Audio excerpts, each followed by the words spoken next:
Yes. All right,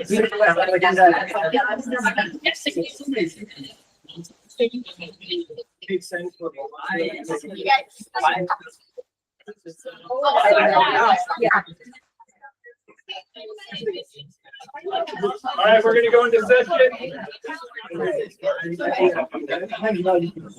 We're going to go into session. Thank you. I'm calling this meeting to order. Do I have a motion to establish the agenda? Second. All in favor of establishing the agenda as posted, please say aye. Students? Aye. Board members? Aye. Any opposed? That's 2-0 and 5-0. No, Abstentions. Oh, sorry. Abstention. One abstention. Anybody else abstaining? I'm confused. It's okay. One abstention for the agenda, but we are still 2-0, 4-0-1. Thank you. Okay. We've got recognition first. Yes, I would like to introduce you to our Pegasus staff for the 24-25 school year, but we have a little catching up to do.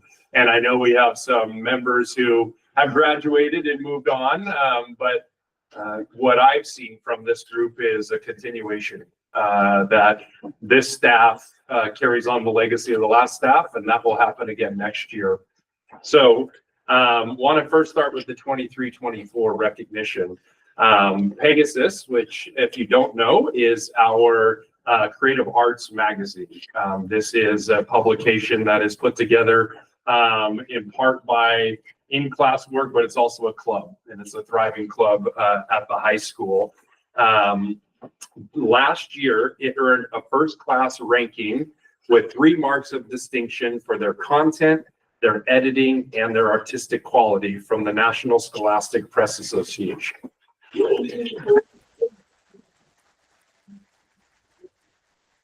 And that's not all. They've also received a Realm Excellent ranking from the National Council of Teachers. First class. First class, that's today I learned this. Hot off the presses, there was a mistake. And I'm going to let you describe what the difference is.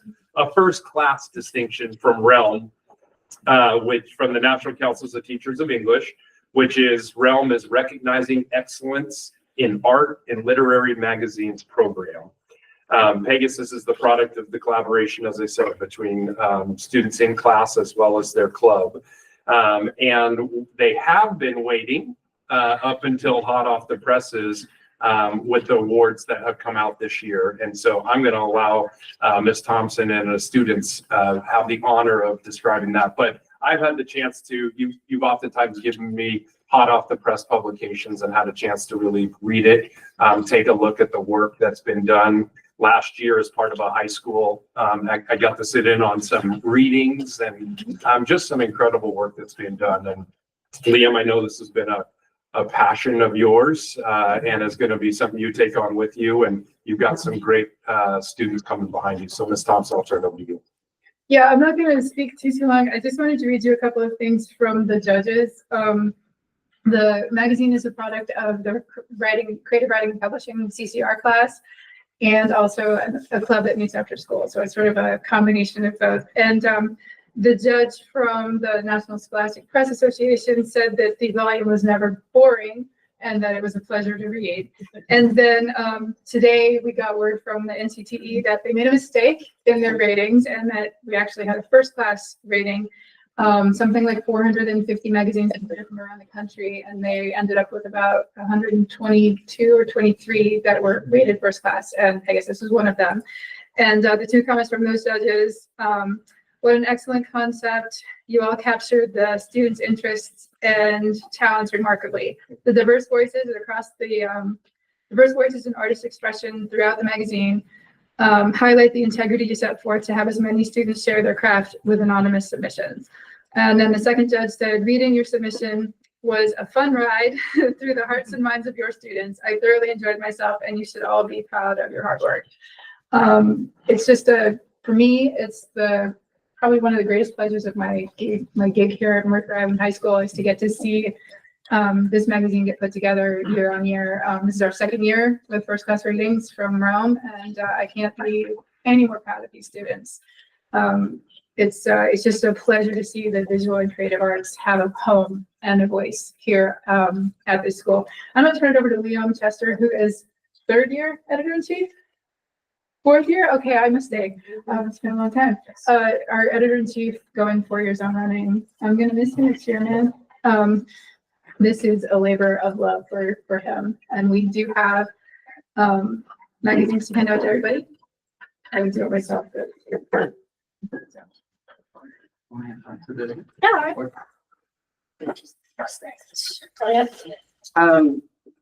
I'd like to recognize first, of course, the contributions from the student body. It's very difficult to have a merit for content if your content is not exemplary.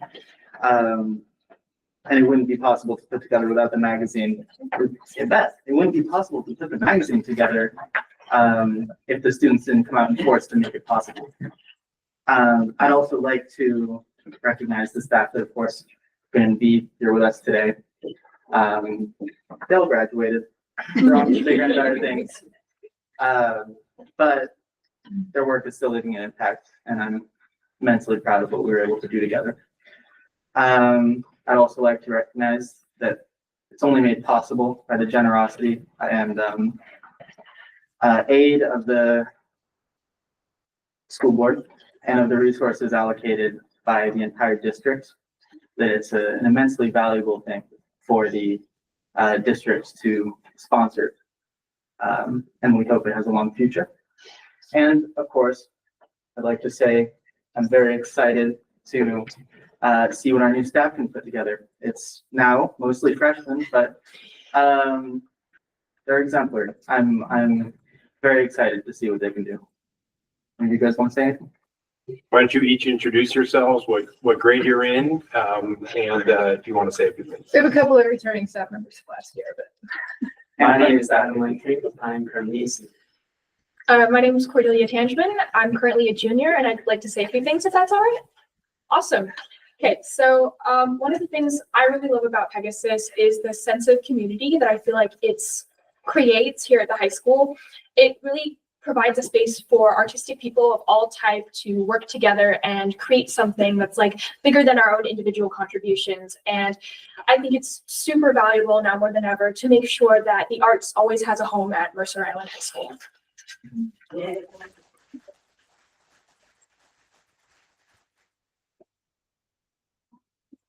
And I'm a freshman. I'm Tessa, and I'm a freshman. Ms. Thompson, thank you so much. These things don't happen without also adults facilitating it and providing the space for it. And so I know it's something you love, but it also takes time and energy. And we just are grateful that our students have this outlet and this opportunity. So thank you. Thank you. If you can you stick around? We're gonna honor the swim team and then do pictures with the board. Okay. Good. Yeah, right?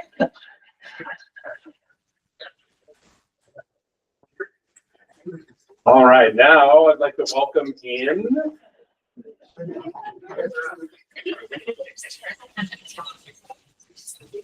the three-time defending 3A state champion.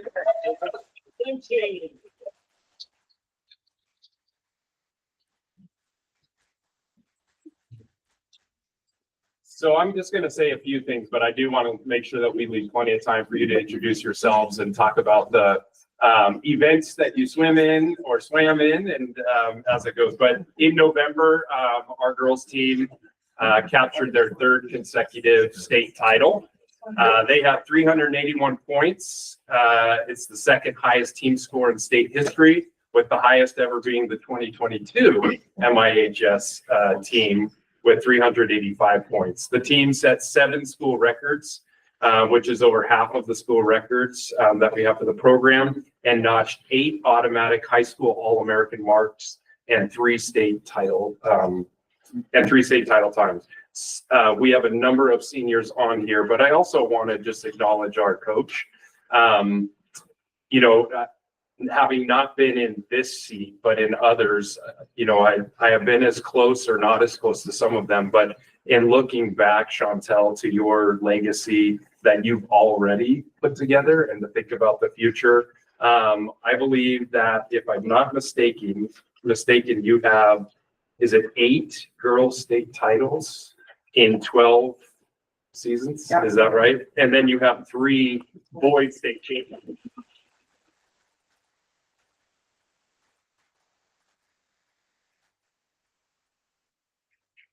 So again, just like Ms. Thompson, our student athletes, they can only go so far without adults who are there pushing them to where they don't think they can go. And I'm sure at practices sometimes you didn't always love what coach was having you do, but you knew what it was all about. And so Coach Johnson, I want to give you a chance just to talk about the team, and then we'll have the individual athletes introduce themselves as well. It's so funny. So coming back in here today, so we've been like 2.5 to 3 months outside of the season, and I miss all of them so much. I saw all of them in here and I was like, oh my afternoons, not getting to be with you. I can't wait for us to start again. And I think that at least for me, my bucket is always so full getting to be with all of them. Like I feel like we have a good time. My idea of fun maybe is a little different than theirs. But I think the best part of it is knowing that there is such a sacrifice and commitment that so many of these girls put into the season. It may mean hanging out with friends a little bit less. It may mean juggling 2 coaches instead of, just the one club coach. It may mean putting another sport that they typically would focus on during the fall kind of on the back burner to be at workouts, doing homework late at night, getting up in the mornings.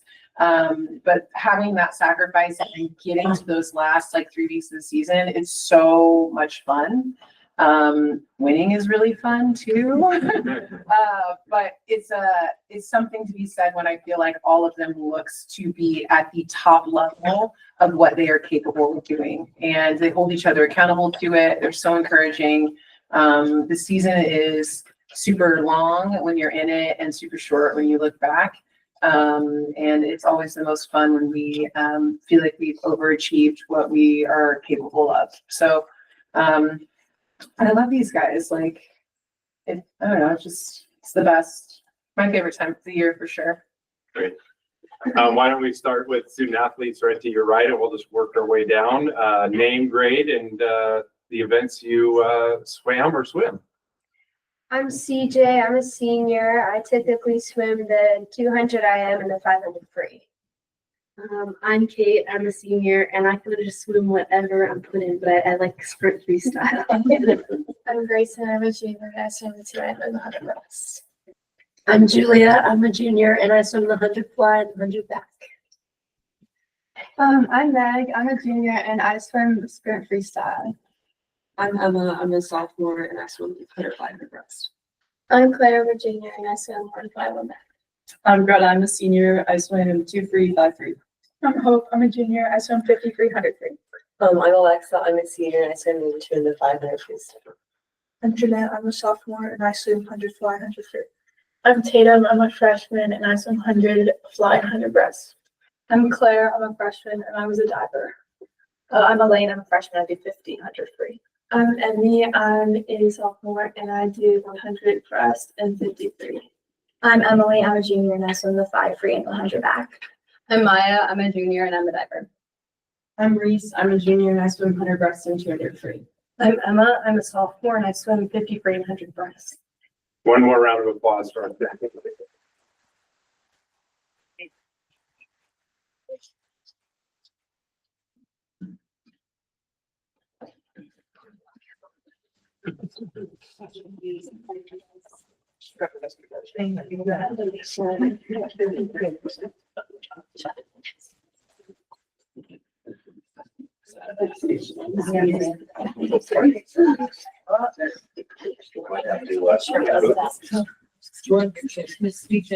Yeah, they'll come in next. Yeah. Chantel? Go this way. Sorry. Yeah, just a little bit more. Much flags, okay. All right. Just make sure you can see me. Have her, yeah, just a little bit, yeah, so I can see your face. Okay. All right, everyone can see me? All right, here we go. 3, 2, 1. 3, 2, 1. 3, 2, 1. All right, thank you. Any parents? Hold on, any parents? Any parents that need photos? Okay.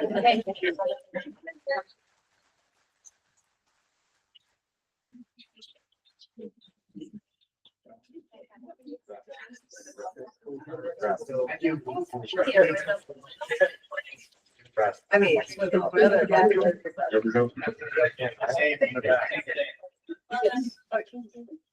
Back along the, Yep. yep, just behind. I'll make that for a teacher.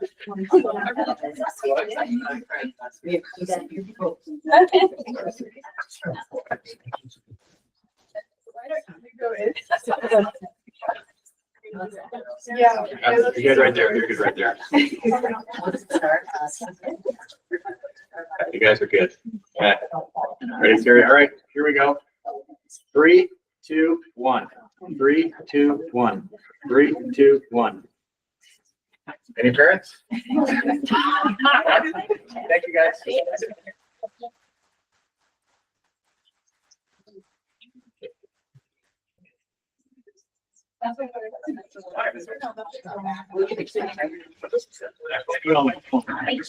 Sorry. Thank you guys. Good job.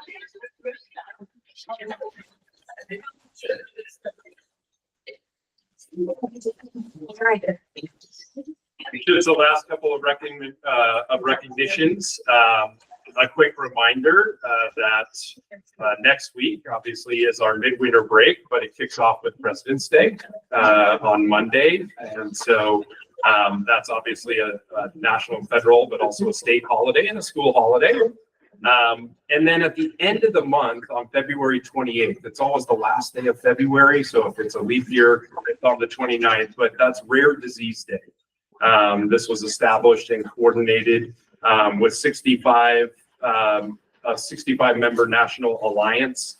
And the purpose is really raising awareness and generating change for the 300 million people worldwide living with rare diseases and supporting their families.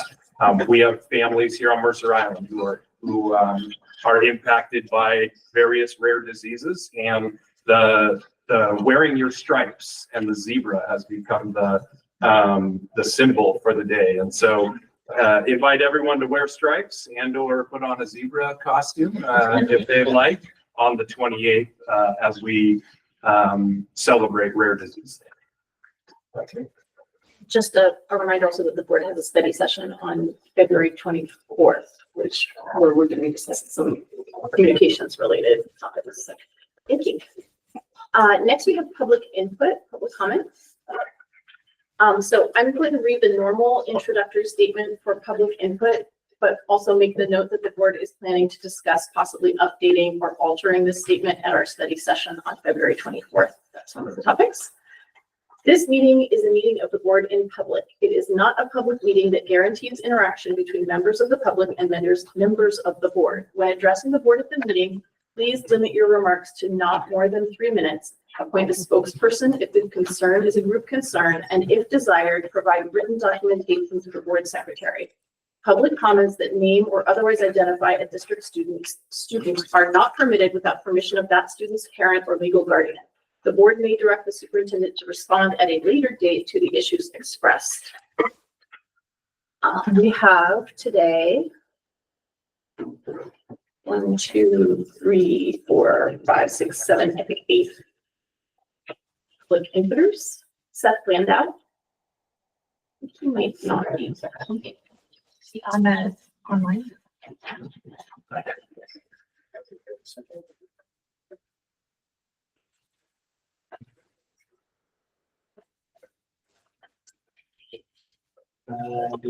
Do not see set online. The next, we'll just move on for now, and if he chooses to join later, he can. Leslie Farrell is the next speaker.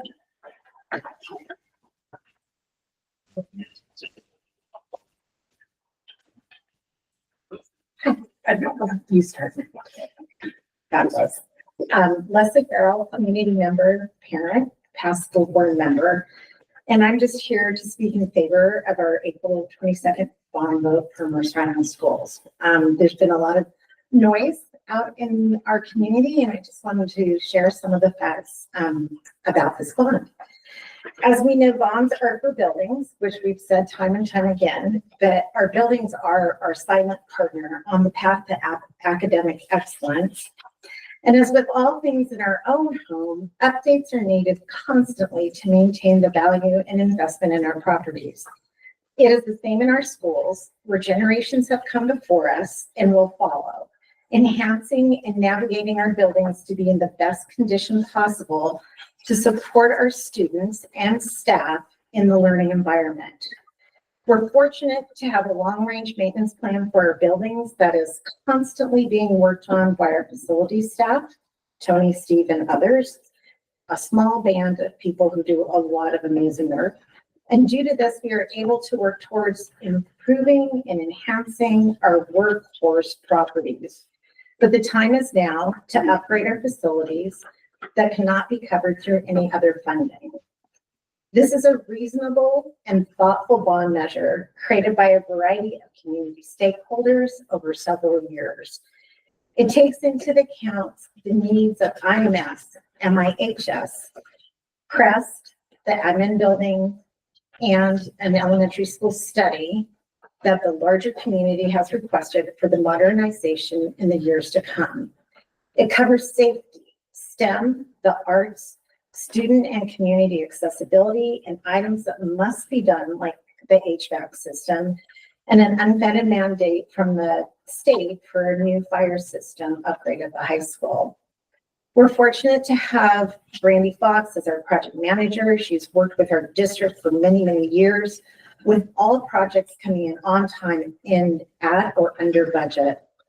As with any improvement, there is a cost. $165 million for this bond, but know that we have the lowest school taxes on the east side, and even after the bond passes and are leveled into the future. I encourage everybody in our community to get more facts at yesmischools.org and be part of the positive future for MI Schools. I want to thank the present and past board members, the admin staff, the facility staff for all their work on this. It takes years of planning to get to where we are today. And to the board who unanimously voted to support this bond. Our future is now. Please vote.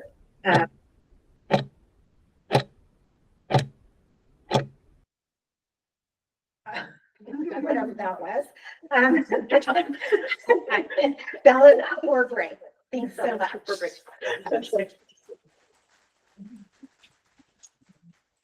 Our next speaker is Joy Longwa. My apologies if I said that wrong.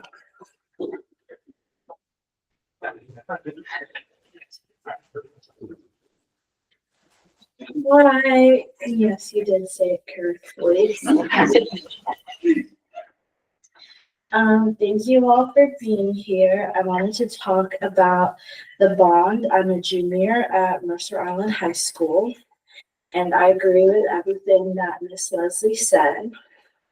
And I think that while it is a lot of money, I was very surprised when I saw the numbers. I think that it would be a good investment because of the following reasons.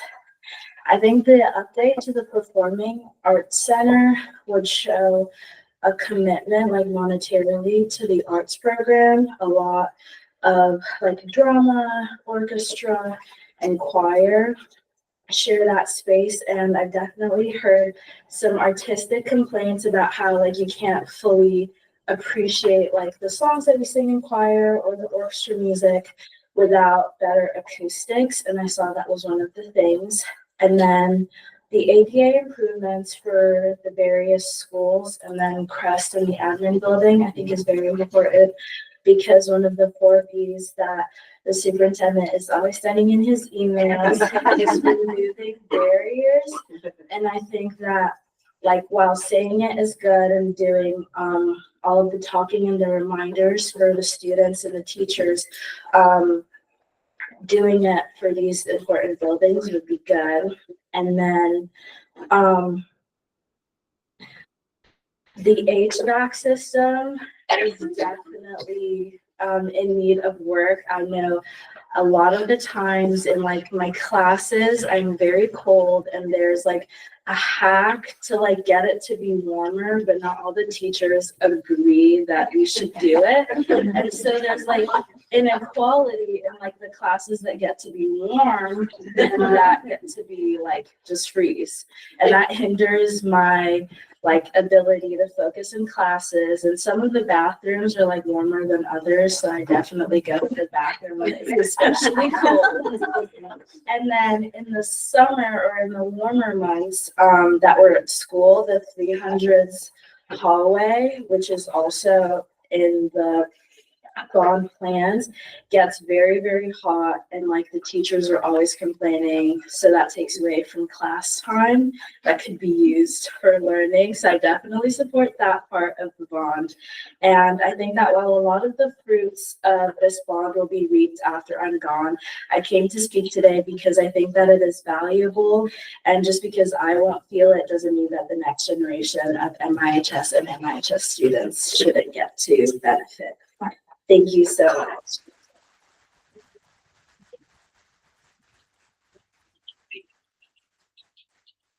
Will is our next speaker. I'll be super brief. It's a hard act to follow those two, but I'm also happy that Michael Lill, father of four, my kids have aged out of the system, but I'm really happy that I came after Leslie and Joy because what they said goes double for me.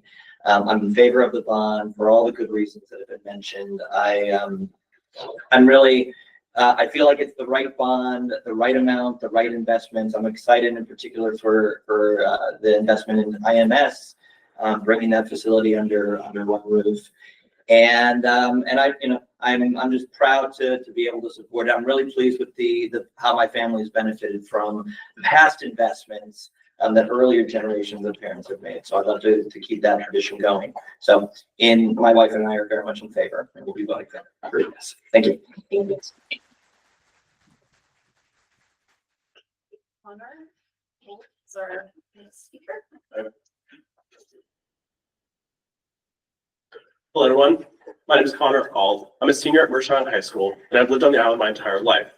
I've had the privilege to attend Lake Ridge, IMS, and now the high school. And I can tell you that I've experienced well-designed and modern facilities that help with learning. But at the same time, I've experienced facilities that have not been updated and are holding us back. Although I may not get to experience these renovations that the bond will bring, I can tell you firsthand how important they will be to future generations. I remember the renovations of the middle school. I began 6th grade in 2018, being one of the earliest classes to have access to the new building. The large open spaces, the natural light, and the way the school felt modern and inviting. Teachers used the common areas in the new building for collaborative projects, and we could even work on essays outside the classroom. The temperature was also constant. No freezing in one room and sweating in another. It was a space that was designed for learning, creativity, and community. When I moved to the high school, however, the environment felt like a step backward. For example, I bring a coat every day to school, taking it on and off throughout the day because I do not know when classes will be boiling or freezing. Just this week, my English class ran late because when we got inside the classroom, it was so hot, we had to find a way just to cool it down. And it's not an uncommon experience for students to have to leave the classroom when they get too hot or too cold. I know myself, I've run to the commons to grab a hot drink because the classroom has been so cold, I needed to warm myself up. This is not to complain about comfort, but about learning, creating an environment where students can focus on learning and not being too hot or too cold. Taking lessons from the middle school, the high school's commons feel out of its time. The large open space creates an environment less conditioned to learning and more for goofing off. The commons need to be improved, and this bond will help fix that. The bond also includes upgrades to the locker rooms. While I've only had brief experiences with them, this is a common consensus. They are in rough shape. Upgrading these facilities will make a big difference to athletes and students taking PE classes, providing a cleaner, more functional space. Lastly, at the middle school, putting the campus under a single roof is needed for safety in today's age. But beyond just that, as a student, having one roof would greatly benefit me. We live in Washington, which well means it rains a lot. And although there are covered paths that allow students to get from the old campus to the new campus, when rushing between buildings, it's not always an efficient way to go. I have many memories of being soaked, trying to go between the old and new buildings. Putting the campus under a single roof would be a great quality of life improvement for the students and their safety. Having been a part of the district for all 13 years, I can tell you as a student how important this bond passing will be to future learners. The bond measure is needed to maintain students' learning and safety. It addresses things that need to be fixed, the small things that should not be but are affecting students' learning. Thank you for your time.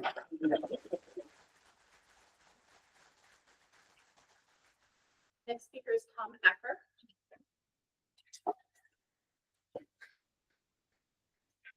Hello, I'm here tonight seeking to understand how as a community we can address various serious problem with respect to the leadership on the Mercer Island School District Board of Directors. That being the case, I'm asking each of you to look at each other and recognize everyone on the island is watching to see how you will address the behaviors and harm created by hurtful, inappropriate, and unprofessional statements that are unquestionably prohibited by board policies. It's time for each of you to follow through on the values that have been in place for years and those that the superintendent outlined last week.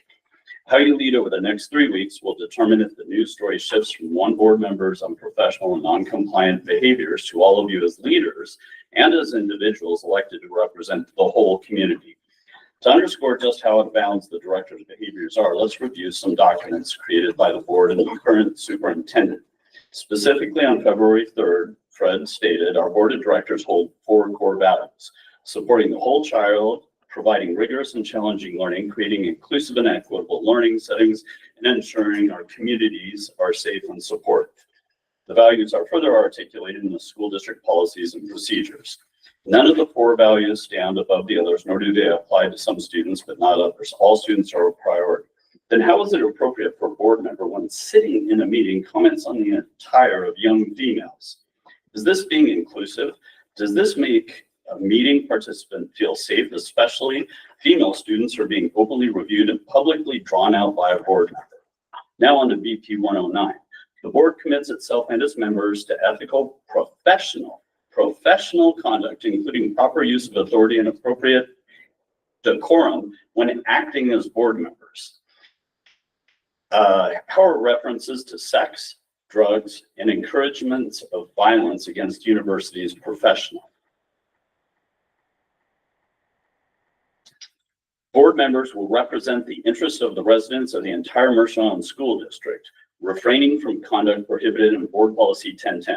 How is a board member representing all the interests of the island when she posts, "Fuck Republicans"? To be clear, I'm not a Republican. I was a Bernie Sanders supporter.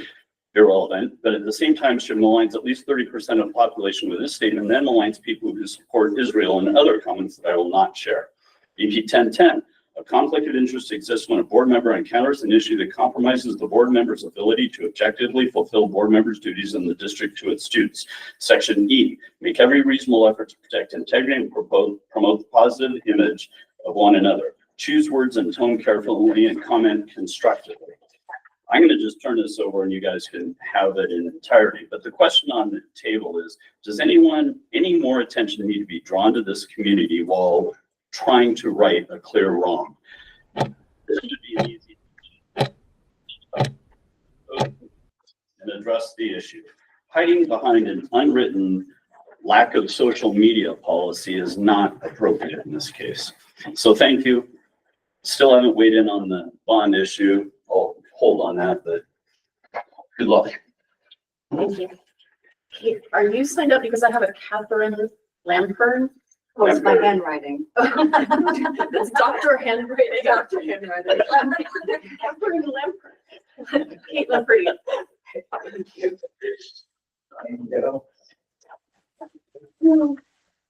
Thank you.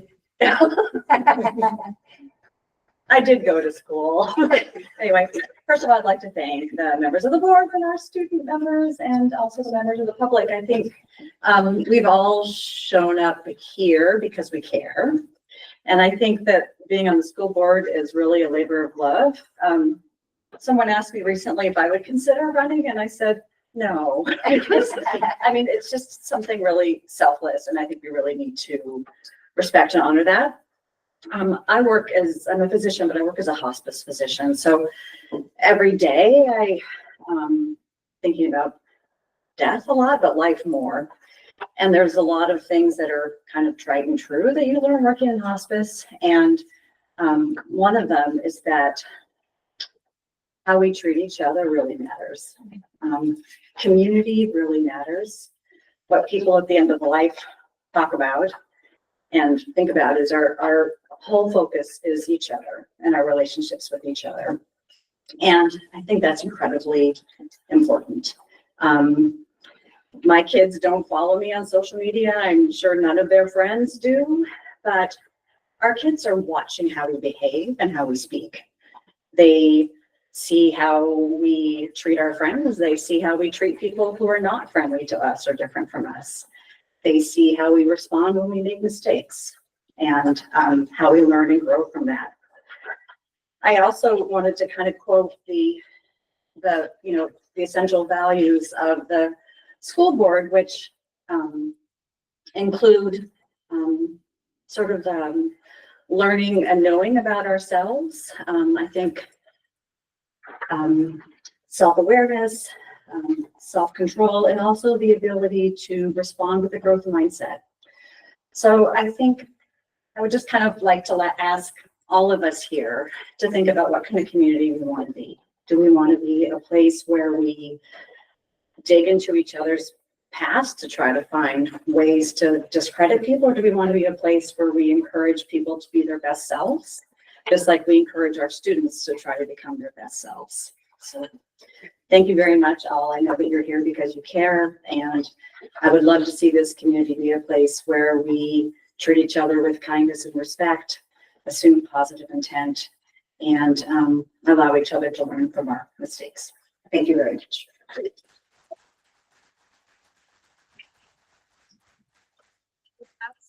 Is Jane Reynolds.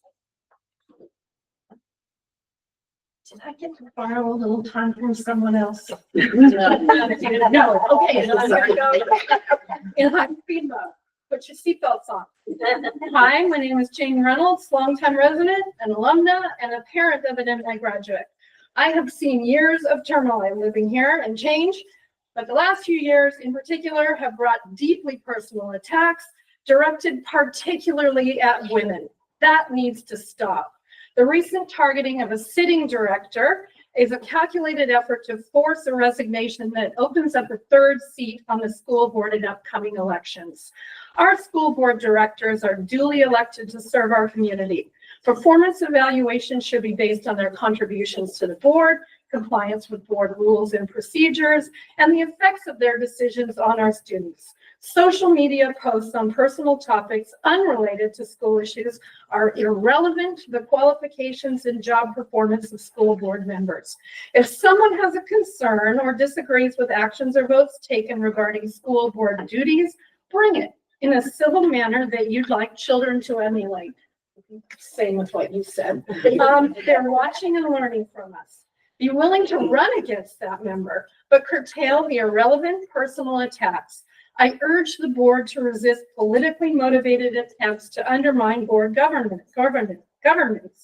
We've seen the national assault on public education, including efforts to defund public schools, shutter the Department of Education, and use a backlash against diversity, equity, and inclusion efforts as a pretext to cut funding for teaching about systemic inequality.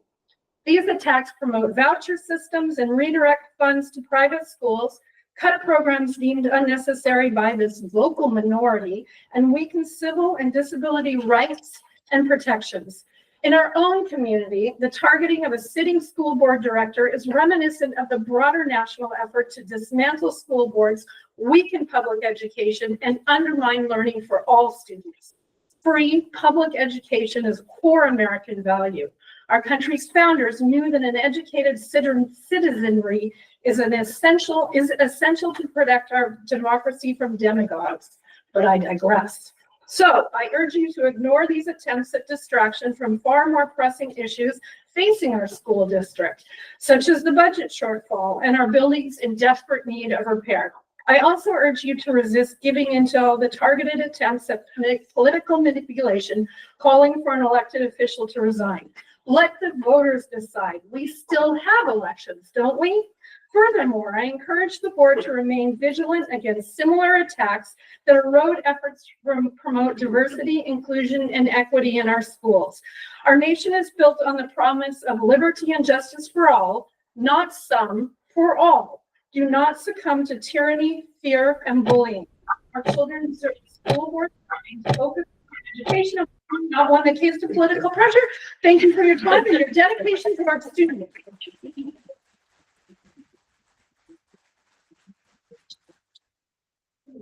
That concludes public input. I was thinking about adopting David D'Souza's practice of trying to summarize everybody's remarks at the end of public input, but I don't think I'm up to it. We're going to recess for 5 minutes, to give people a chance to reset the room. Quick bio break for people. If you're not planning on staying for the rest of the meeting, you can sneak out very slowly. Thank you, everyone.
All right. Next, out to the door. We can only close one. Okay, sorry, one door. Thank you. Great. Thank you.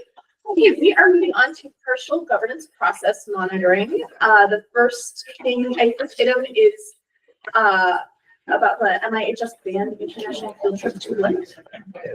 Great. So I'm going to kick it over to our team who's been working on this just as a reminder just of all the things that go into this.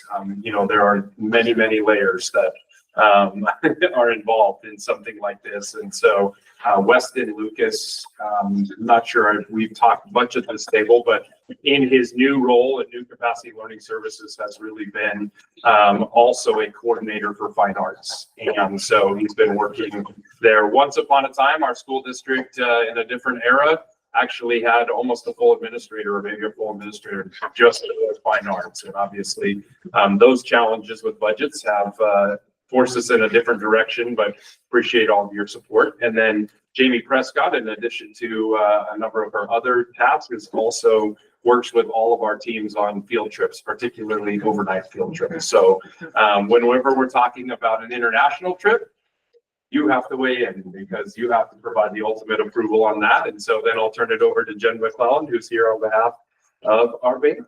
Absolutely. Thank you for having me. I have apologies out of the gate that our band directors are not here, but there is a band concert happening. Yeah, it just started. So they are up there with all of the students. So thank you for being here. And in the interest of time, I'll give you a quick abbreviated what this is. I know it's in the board docs.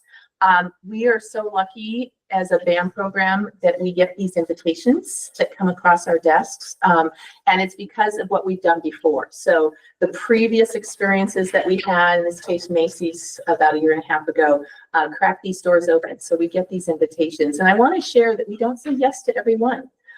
There's a lot of things that go into each decision. The first one is the educational outcome. Is it worth it for our students? And how rich is it? And what's it going to provide? And is it going to move the program forward? And so there's a lot of components that go into that.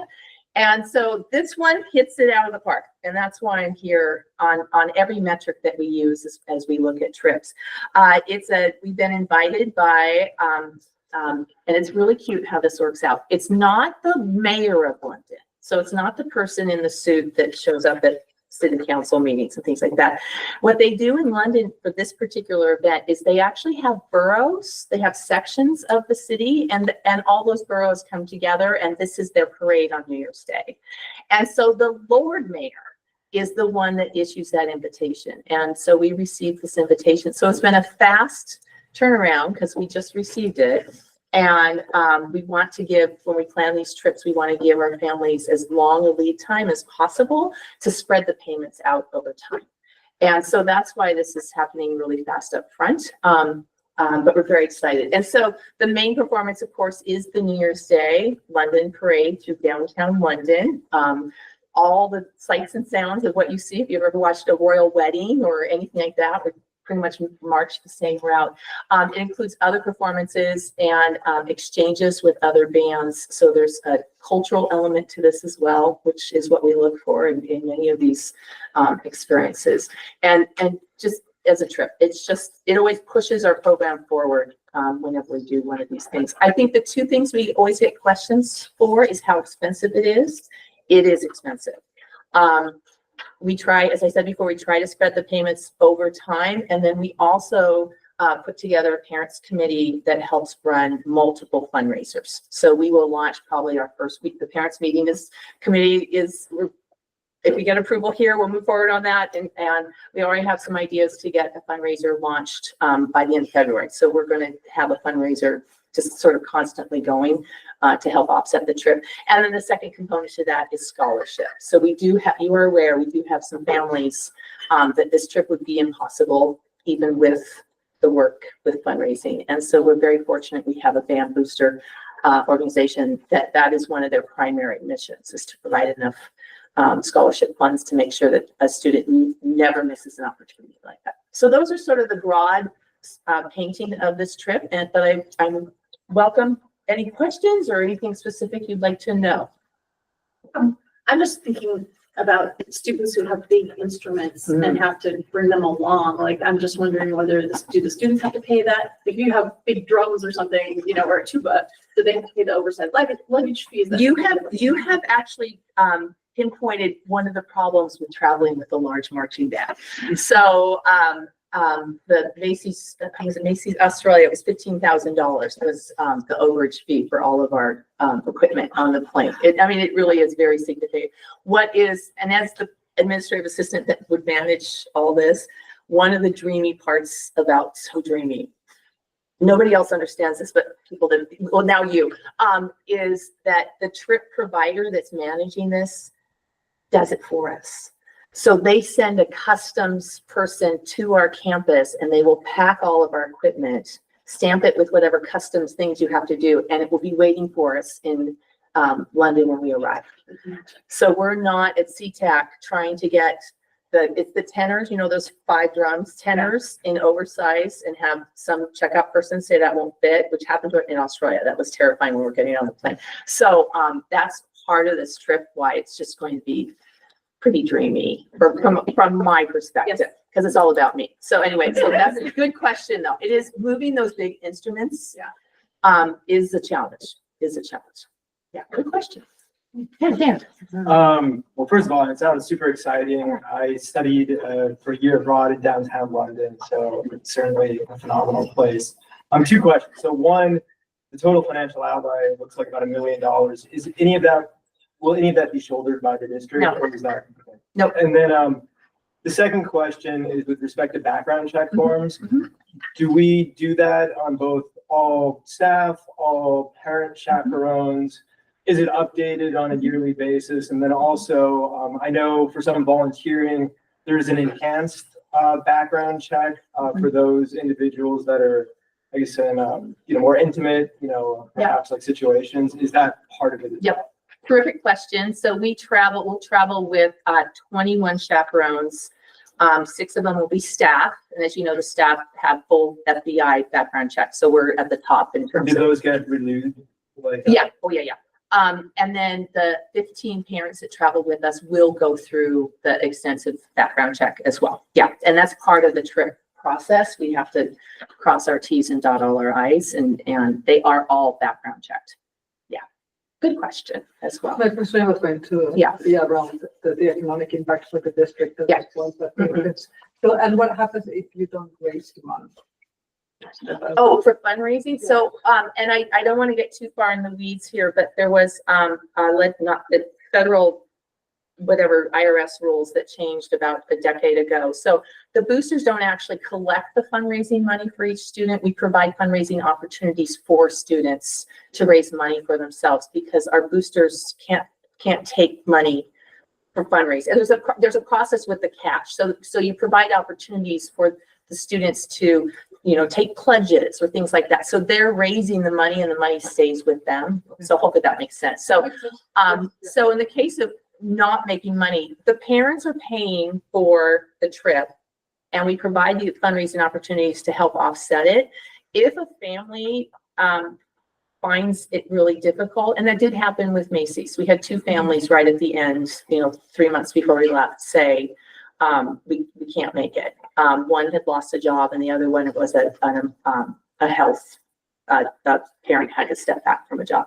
And in that case, again, I'm so grateful to this community. Our band boosters stepped up and covered those 2 students. And besides that, I would just say that my son is in the band and he's over excited about it. And he does not allow me to be a chaperone. So. Okay, I have something to say about chaperones, and if you're just say that as a mom. Okay. No, because you were allowed to be chaperones. No, Yes. well, I'm just saying that he said, "This is my trip. I am very excited." That is ask Dr. Michael about chaperone. Yeah. It's Well, he was the yeah. I, as a former Mercer Island High School band kid, who did a trip, it's a highlight of it's the memories that you take with you. So, don't necessarily remember the class you're sitting in, but it's these opportunities. So thank you for providing those. when I first heard about this, I was a little bit concerned because the seniors I know were the kids that were freshmen at Macy's Day. That's a lot of money for families. It sounds like you guys are all over it. I'm certainly not interested in interfering with any of that. That was my concern. You know, because families also like to do the travel, but you know, sometimes you have to make choices. So the financial impact, especially for the seniors, and then they're going out to college. One significant concern I have that I know you guys dealt with 8 years ago and a trip to Canada that had to be canceled because of immigration issues and our federal government and changing the rules on people. And I know that we have different statuses in this school district. And I'm just wondering if you can, I know it's called all an unknown, so I'm not asking you to predict the future, but what is there a plan being developed to make sure that how we talk about that a little? Yes, and terrific question, because most of us, that's where our brains went first. And I want to acknowledge this is expensive. Again, we really think about that with our families, all of us actually. But I also understand that it met with huge support. Yeah, we from asked. the community. We asked first. That we went right there, what board member Lori refers to is we had a student that had this was actually an Australia trip. She had a Mexican passport. That she was a that was her home country, and coming back in the States was difficult, caught us off guard. And so that is something we are looking at very carefully. Again, we're working with a trip provider, which is very helpful. So they're knowledgeable getting into London and getting kids back. This is what they do. So we have that expert. And I will share that there is a benefit of living on Mercer Island because we have access to some attorneys that have been and will continue to be very helpful on this. But that's one of our primary focuses right now is, are you traveling on a US passport? And we have some students that have dual passports, and we're saying, you probably should go on your US passport. And we're not so much worried getting into London. That's not the issue. It's coming back. And so there's a couple we're working on that. We're very mindful of that and keeping an eye on policy changes. I will say this right now, 100%, we will not put our students at risk, period. And there is a refund policy. And if it becomes, I don't want to go there, but if we have to, we will. We just won't go if it's not safe for our students. Great. Did I cover? Did you guys miss anything? Did anything? Oh. Yeah. Oh, sorry. Yes. Oh, the best question. Okay. There's not a question, more of a comment, but I think trips like these are what make the Mercer Island Band program so unique, and it's important that we protect them. And it's definitely a privilege for students to go through the program, to have that opportunity. If they happen to land on junior year, I get to go to London, right? That's just super exciting. So I'm glad that the band continues to have these opportunities. I move that we. Sorry.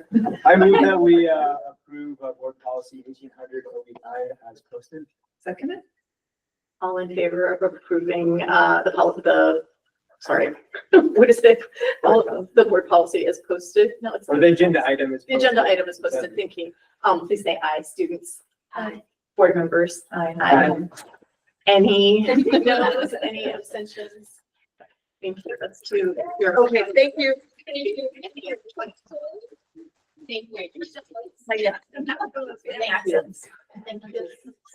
Come back with a top hat. I can see you. Oh, okay.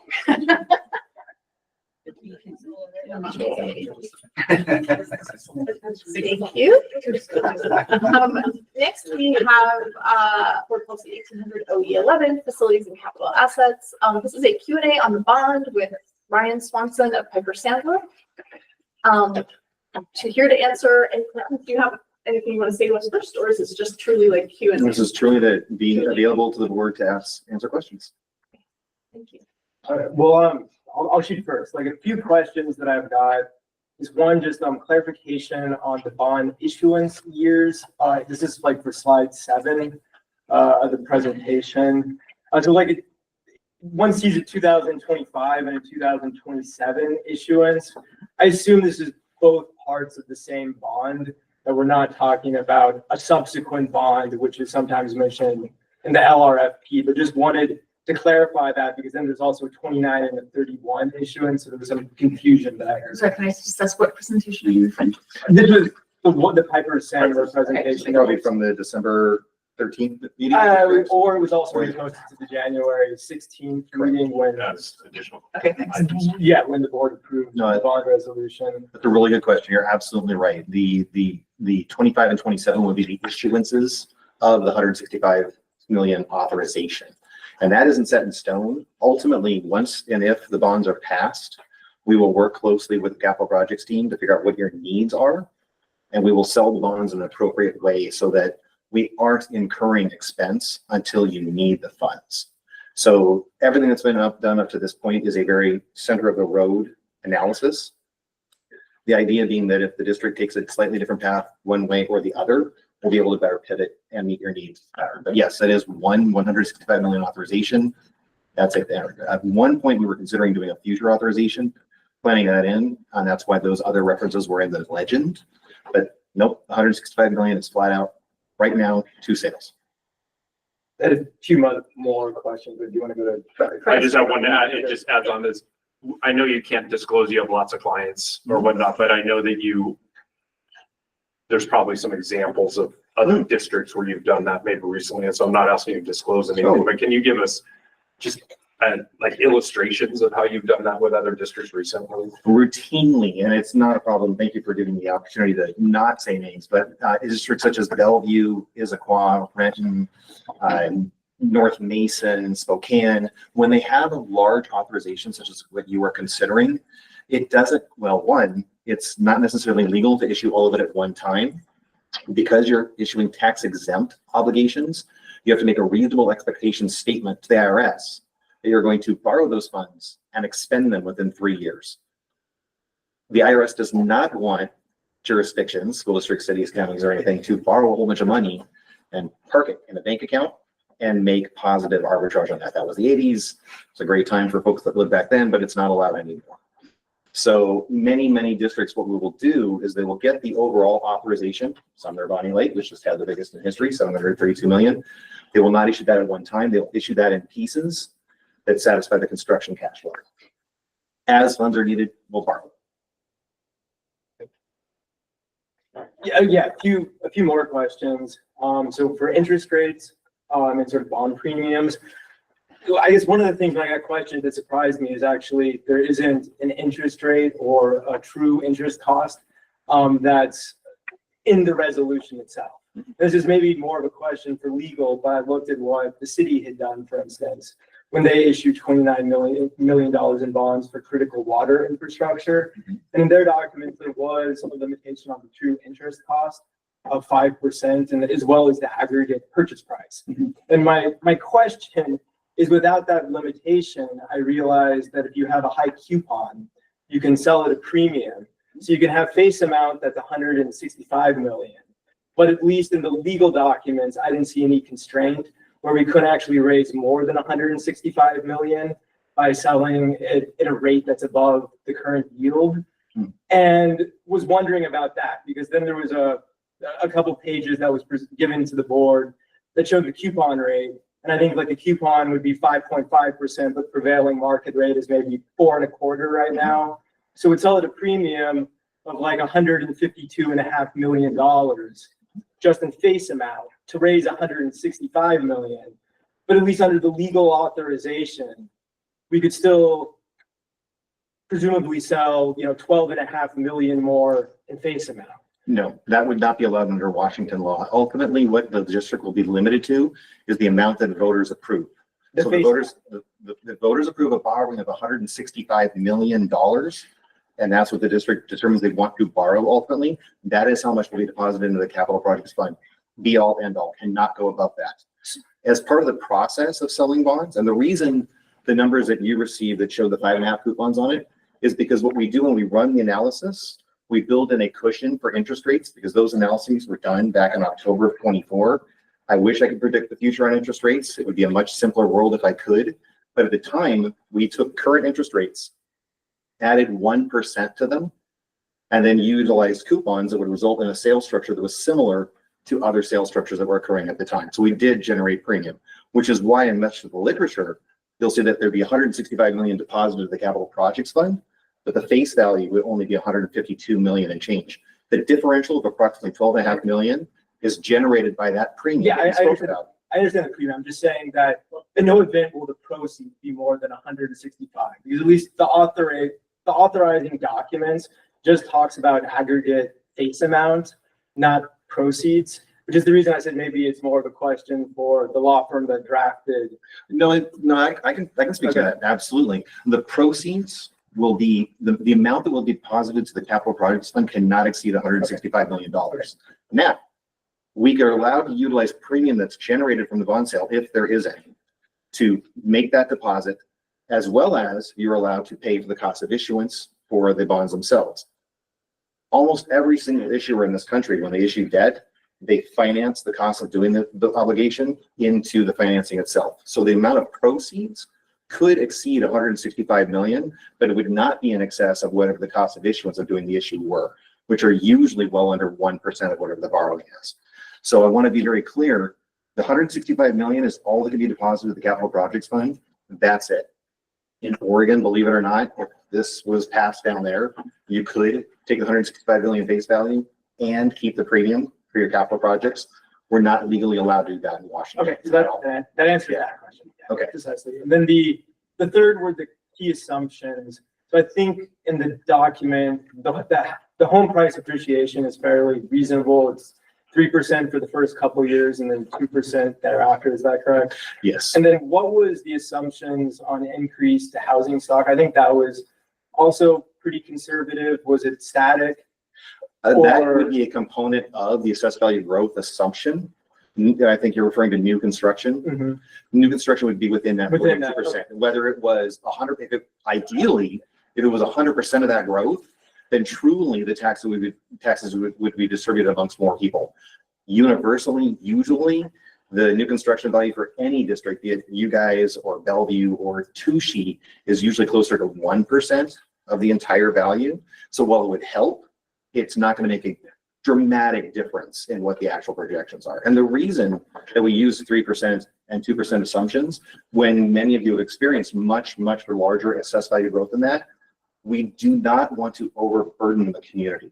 If we made the assumption that assessed value would increase by 10% every year, and we ultimately wound up targeting a level tax rate, what that would do is it would increase the property bills on the island by 10% every year. And that's not acceptable. Yeah, I've seen other districts that use higher assumptions Yes. than I feel comfortable with, but I just wanted to confirm our assumptions, which I agree with. Quite reasonable. Yeah. Not conservative. If I could do it for zero, I would, but unfortunately I can't. Couple questions. We're hearing a lot about increasing construction costs, mostly due to labor and the lack of losing our labor force. I'm hearing it more from residential. I don't know if it's happening in the school construction industry. Based on the work that we did in terms of predicting, well, predicting is not the right word, but you know, projecting the costs and estimating costs. What happens if construction costs increase to the point where we can't do what we're asking it to do with the $165 million? What are our options at that point? That would absolutely fall under the purview of Brandy Fox. She is the one that's going to control what projects ultimately happen. And usually in those instances, which are unfortunate, there is a long list of projects that the district is hoping to undertake. If you don't have enough funds to cover all those projects, usually the board winds up deciding which things are either delayed and put off to a future authorization or are just not done. It's the most famous example of that would probably be Snohomish School District in the mid-2000s. They had seen in the early 2000s, there was, of course, a massive increase in assessed value at the time. They passed a very large bond issue. They were going to issue it tranches. They wound up having such price escalation, they weren't able to complete the high school. And literally one of the walls of the high school was covered in plastic and boards for 3 years because they couldn't issue the debt or issue the bonds and have enough to pay it off. It worked out a few years later, but those are the circumstances that you try not to get into, which is why you rely on folks like Randy Fox to build in contingencies and in escalations of soft costs, which a lot of times get forgotten. So I have not actually reviewed Brandy's numbers, but I would rely on her to make sure you're not in that situation. I will ask that question. I will say from my experience, we are not seeing the price escalations like we were a few years ago. I think Brandy has spoken to this to the board as well, that we were seeing, you know, during COVID and during the supply chain problems, 10+% escalations across the board, not just Brandy, but other firms that provide those services. The rule of thumb is about 5% right now. Some folks go a little bit lower, some go a little bit higher. That might depend on whether or not you're in a urban area or a very, very rural area. For instance, if you're in Northport in the northeast corner of the state, you're going to pay a much higher premium on trying to get people out there to do the work than you are in Mercer Island. This might be more of a Brandy question than for you, but just go ahead and tell me that, that's fine. My question is, what type of oversight is there with regards to the spending? So one of the arguments for not passing the bond is that the board can't be trusted to be good stewards of the money. Disagree with that premise. However, my question is with regards to oversight, we're asking, does $165 million go in our pot with that, and where is the oversight in terms of we're presenting to the community, the money's going to go here, here, here, and here? How much of a requirement, where is the legal obligation that the money actually goes there? That's a good question. It's a common question, and state law requires that any projects undertaken must be included within the resolution as adopted by the board that clearly defines all of the projects to be contemplated. I cannot think of an instance where a district has not complied with what they've adopted in their resolutions. If that happened, you would not only have your contractors and your citizens, but you'd have legal counsel and firms like us that would not be willing to sell your bonds because you're not doing what you're supposed to. Great. Couple of things on that, just, so there's the debt service fund, and that's why that is one of the big five that Matt and the team often talk about, because that's how you keep everything separate in the. Let me clarify, actually, the funds that will be deposited for the construction will go in the capital projects fund. Yes. But as far as the debt service to be able to pay them off, that is separated out. But you as a board can set parameters around how often do you want Brandy to come back? How often do you want Matt to provide updates?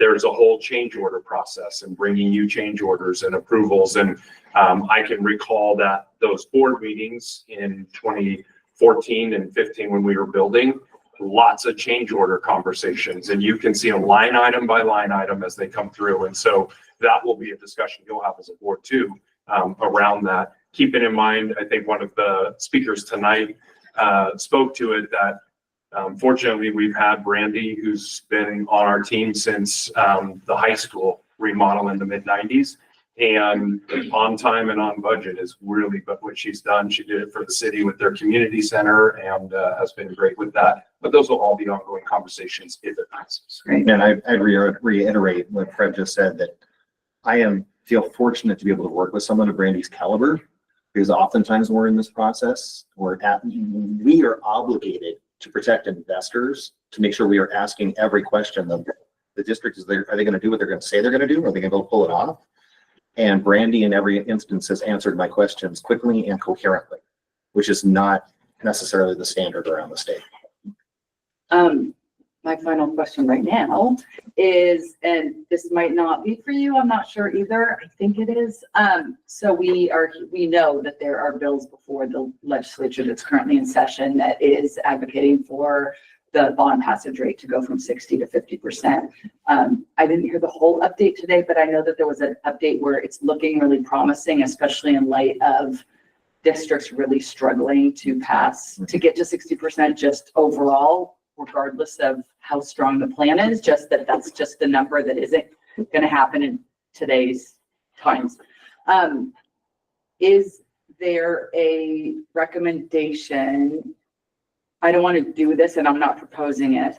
I imagine this wouldn't benefit us because the session would end after the election. Is it worthwhile to have a discussion about delaying the bond vote to August? If I may interrupt, Yeah. it wouldn't make any difference because to make this change requires a constitutional change. So even if both part pieces of Congress or of our legislature decide to move this forward, it would have to go to a vote of the people. So not only do you have to have super majorities in both the House and the Senate to get it onto the ballot in November, then you have to have a 50% plus one approval by the state voters to enact that into law. There was some, did any of you sit in on that today? Yes. Was that, they were saying something about that being executive ordered or something? No, That's the explanation. I just missed it. Yeah. Okay, thank you, because I just missed that. I'll even go back and watch the webinar, but, The same thing occurred in 2007 when, in the old days, because I'm old enough, I think I can say that, the all levies required 60%. Actually, other levies required validation as well. But in 2007, there was a effort put forth and it met with success, and the state voters did approve the reduction to 50% for the EP&O capital projects and the transportation. Bond was excluded because at the time people felt that that was a bigger ask and it was more appropriate to have a higher ask threshold for that. Yes, there is a lot of talk about that this year. Yes, I hope that people can come to a common ground. I would not say I have confidence in that it would actually pass because the voter sentiment right now is not in favor of more taxes. Our firm does a biannual poll. Every 2 years, we poll, do a statewide voter survey. We're going to do it again this summer. When we asked this question in 2023, the respondents came back with a 35% in favor and a 65% against.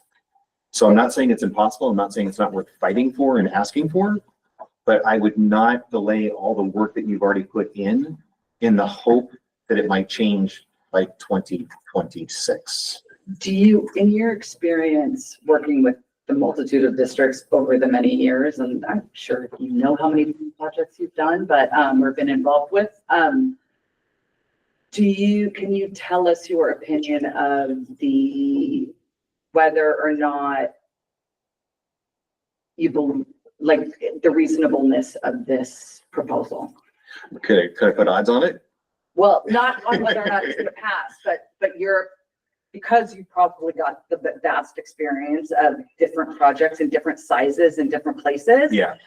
I mean, is there any predictor as to what is successful? That's a great question. I wish I could predict. The one thing in my 27 years of doing this, and I've worked on 500 plus bond issues throughout that time, both from very small issues for Mount Adams to the biggest issues for Bellevue and Spokane.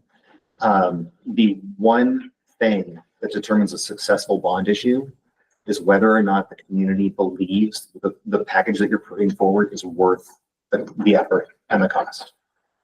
I think I said it in my last meeting, I worked with Kalama School District a few years back. They had schools that were falling down, they were bursting at the seams, very small community. They literally went to their legal borrowing limit, $65 million.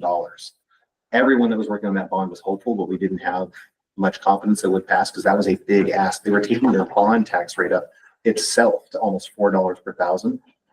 It passed on the first go because the community believed in the projects and believed it was worth it.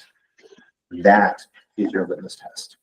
And if the community believes in what you're putting forward, at least 60% of them, it was the right project. Yeah. Sam, I'm gonna say, but Fred, did you want to? Go ahead.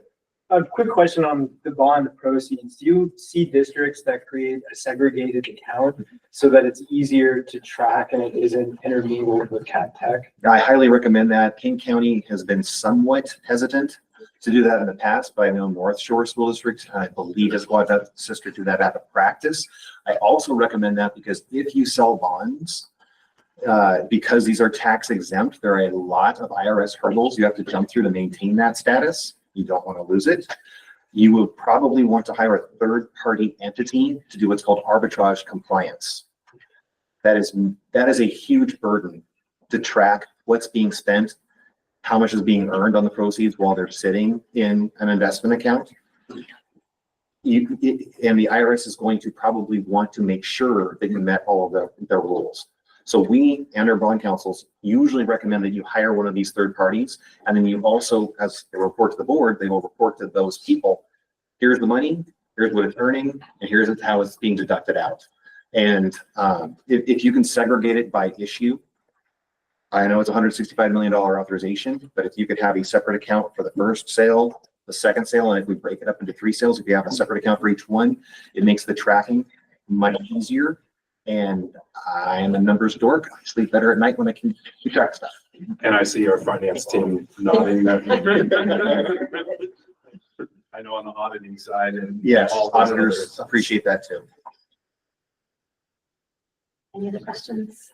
Just a quick one. Can you give us an idea? You can't predict the future.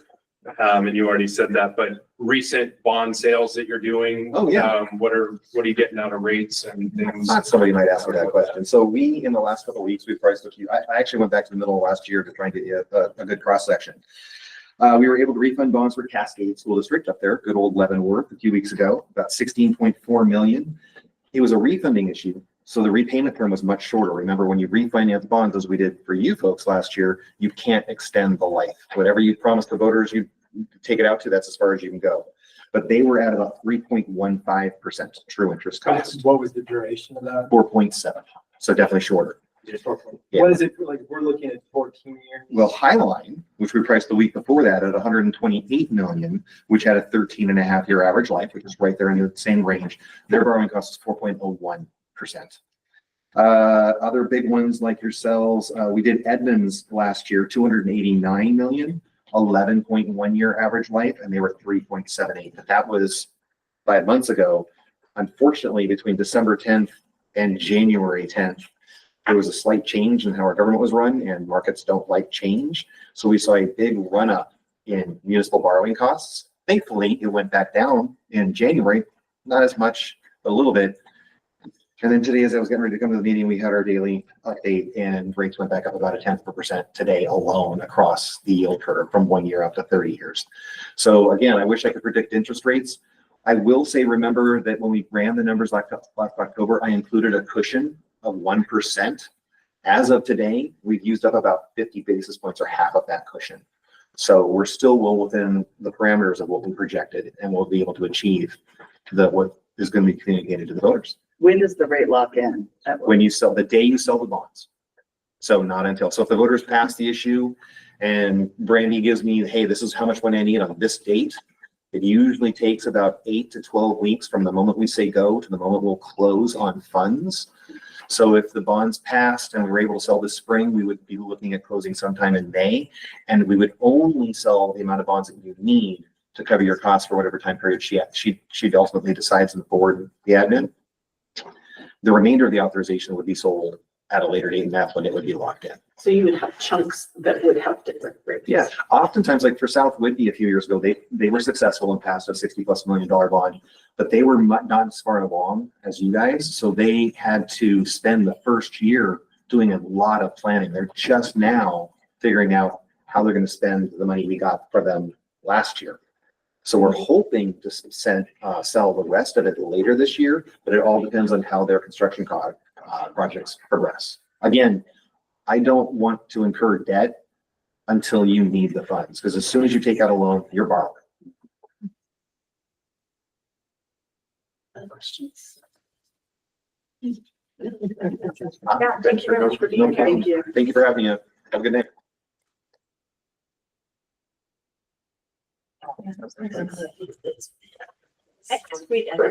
Next we have our board policy 106 on budgeting, financial planning, and the preliminary 2025-2026 enrollment estimate. Hello.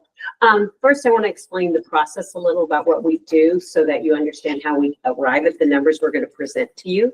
The first thing we do is we look at our current enrollment and compare it to the last 4 years since the pandemic to look for any types of trends that we see happening.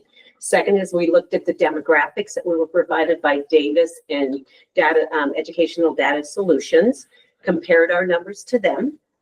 Then from there, we do a 1 to 2% reduction of the actual number that we're anticipating, just so that we have a little room in our projection, just in case if we don't hit that number, but not so great that it impacts the schools and causes issue with staffing. So that's about 60 to maybe 70 students that we back off just to be safe. We don't have the reserves to miss on our enrollment, so we're being very conservative. After that, we go out to each building and we talk to each principal because they know their buildings. And we go over our preliminary numbers and get their input. Then we come back and we put them in a spreadsheet, and then here we are with you. So it is a long process. It takes us a good, I'd say, 3 to 4 weeks to come up with these numbers. And I feel that the number we came up is very reasonable, and I don't think we'll have a problem reaching it.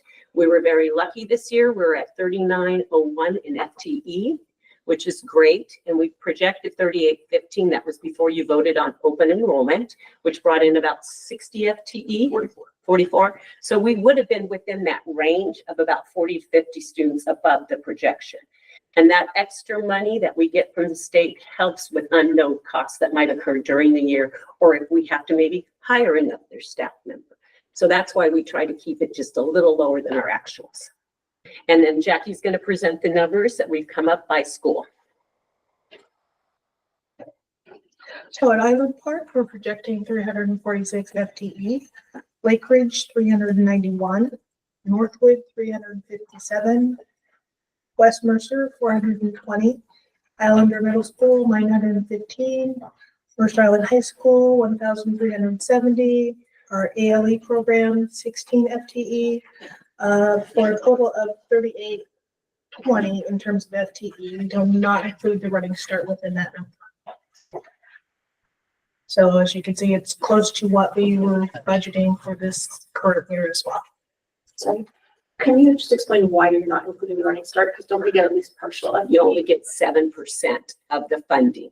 Oh, and it's funded at a lesser rate than the basic BEA rate. Okay, that makes sense. That's what we. Just a quick reminder, 2 years ago, kind of the first year with our current finance team, you know, we were right on with our projections with enrollment, which was, I think, really great because it was our first team getting together and we really wanted to start that, you know, recovery process, but kind of see where we were. And it's great to be right on, but it's also hard because you're not necessarily, you don't have that buffer. And I think what you said earlier is really important around our fund balance doesn't afford us an opportunity to not hit. And so this year you saw a more conservative approach, and where we wound up being higher, it allows us to a little breathing room, not a lot, but a little. And so that is the approach again this year, is to make sure that if we're going to miss, we want to miss in this direction, not in the other. I guess one question is I thought that generally we saw a larger bump between 8th and 9th grade. And I was surprised that it was just 5 students, because in the past, I think the idea was that people who were in private school throughout middle school, you know, would come back to Mercer Island and high school. Maybe that's not the case, or I wonder if these numbers are being revised down, or do you have a sense how it compares to historical? I would have expected a larger delta there. In the high school, there's a lot of fluctuation though, because of the optional 7 period day, which does give students an extra to be able to take extra classes. But running start and some of the partials and not knowing for sure how many students are not going to take full schedule, I rather lean on the conservative side. There is always room to, before we present this to the state, to come back to you if we see an increase at one building that we do need to hire staff and we know there's going to be an additional 25, 30 students, that we would adjust this number and come back to you. But until all the registration is done at both the high school, middle school, and throughout the district, we want to be conservative.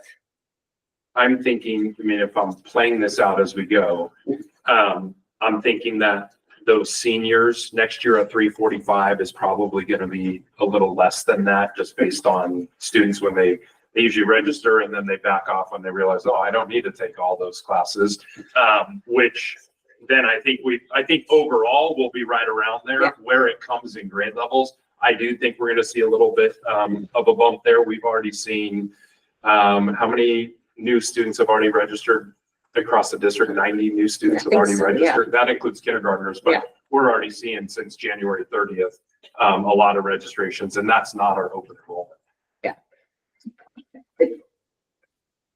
I don't know that.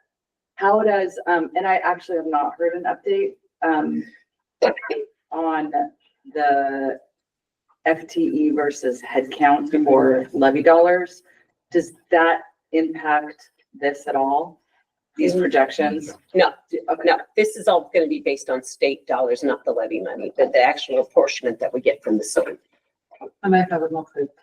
Okay, great. Are we getting open enrollment applications? We are, yeah. What is ALE? This is just Alternative learning. So is that like, experience. is that MI online? Yeah, correct. It's our online program, yeah. It's mainly our MI online students there. Our students who are attending CRESPR classes tend to be full FTEs or whatnot, but all of our MI online and those pieces, that's truly in a lot of school districts, where you have a lot larger, where you might have 4 high schools, and then you have an entire separate alternative learning high school or whatnot. You'll see their ALE numbers much larger because they're actually categorizing those students in different ways. Because we're such a hybrid, where students are moving back and forth, it's a little bit less for us. But yeah, actually, looking at it, it would make sense for the ALE.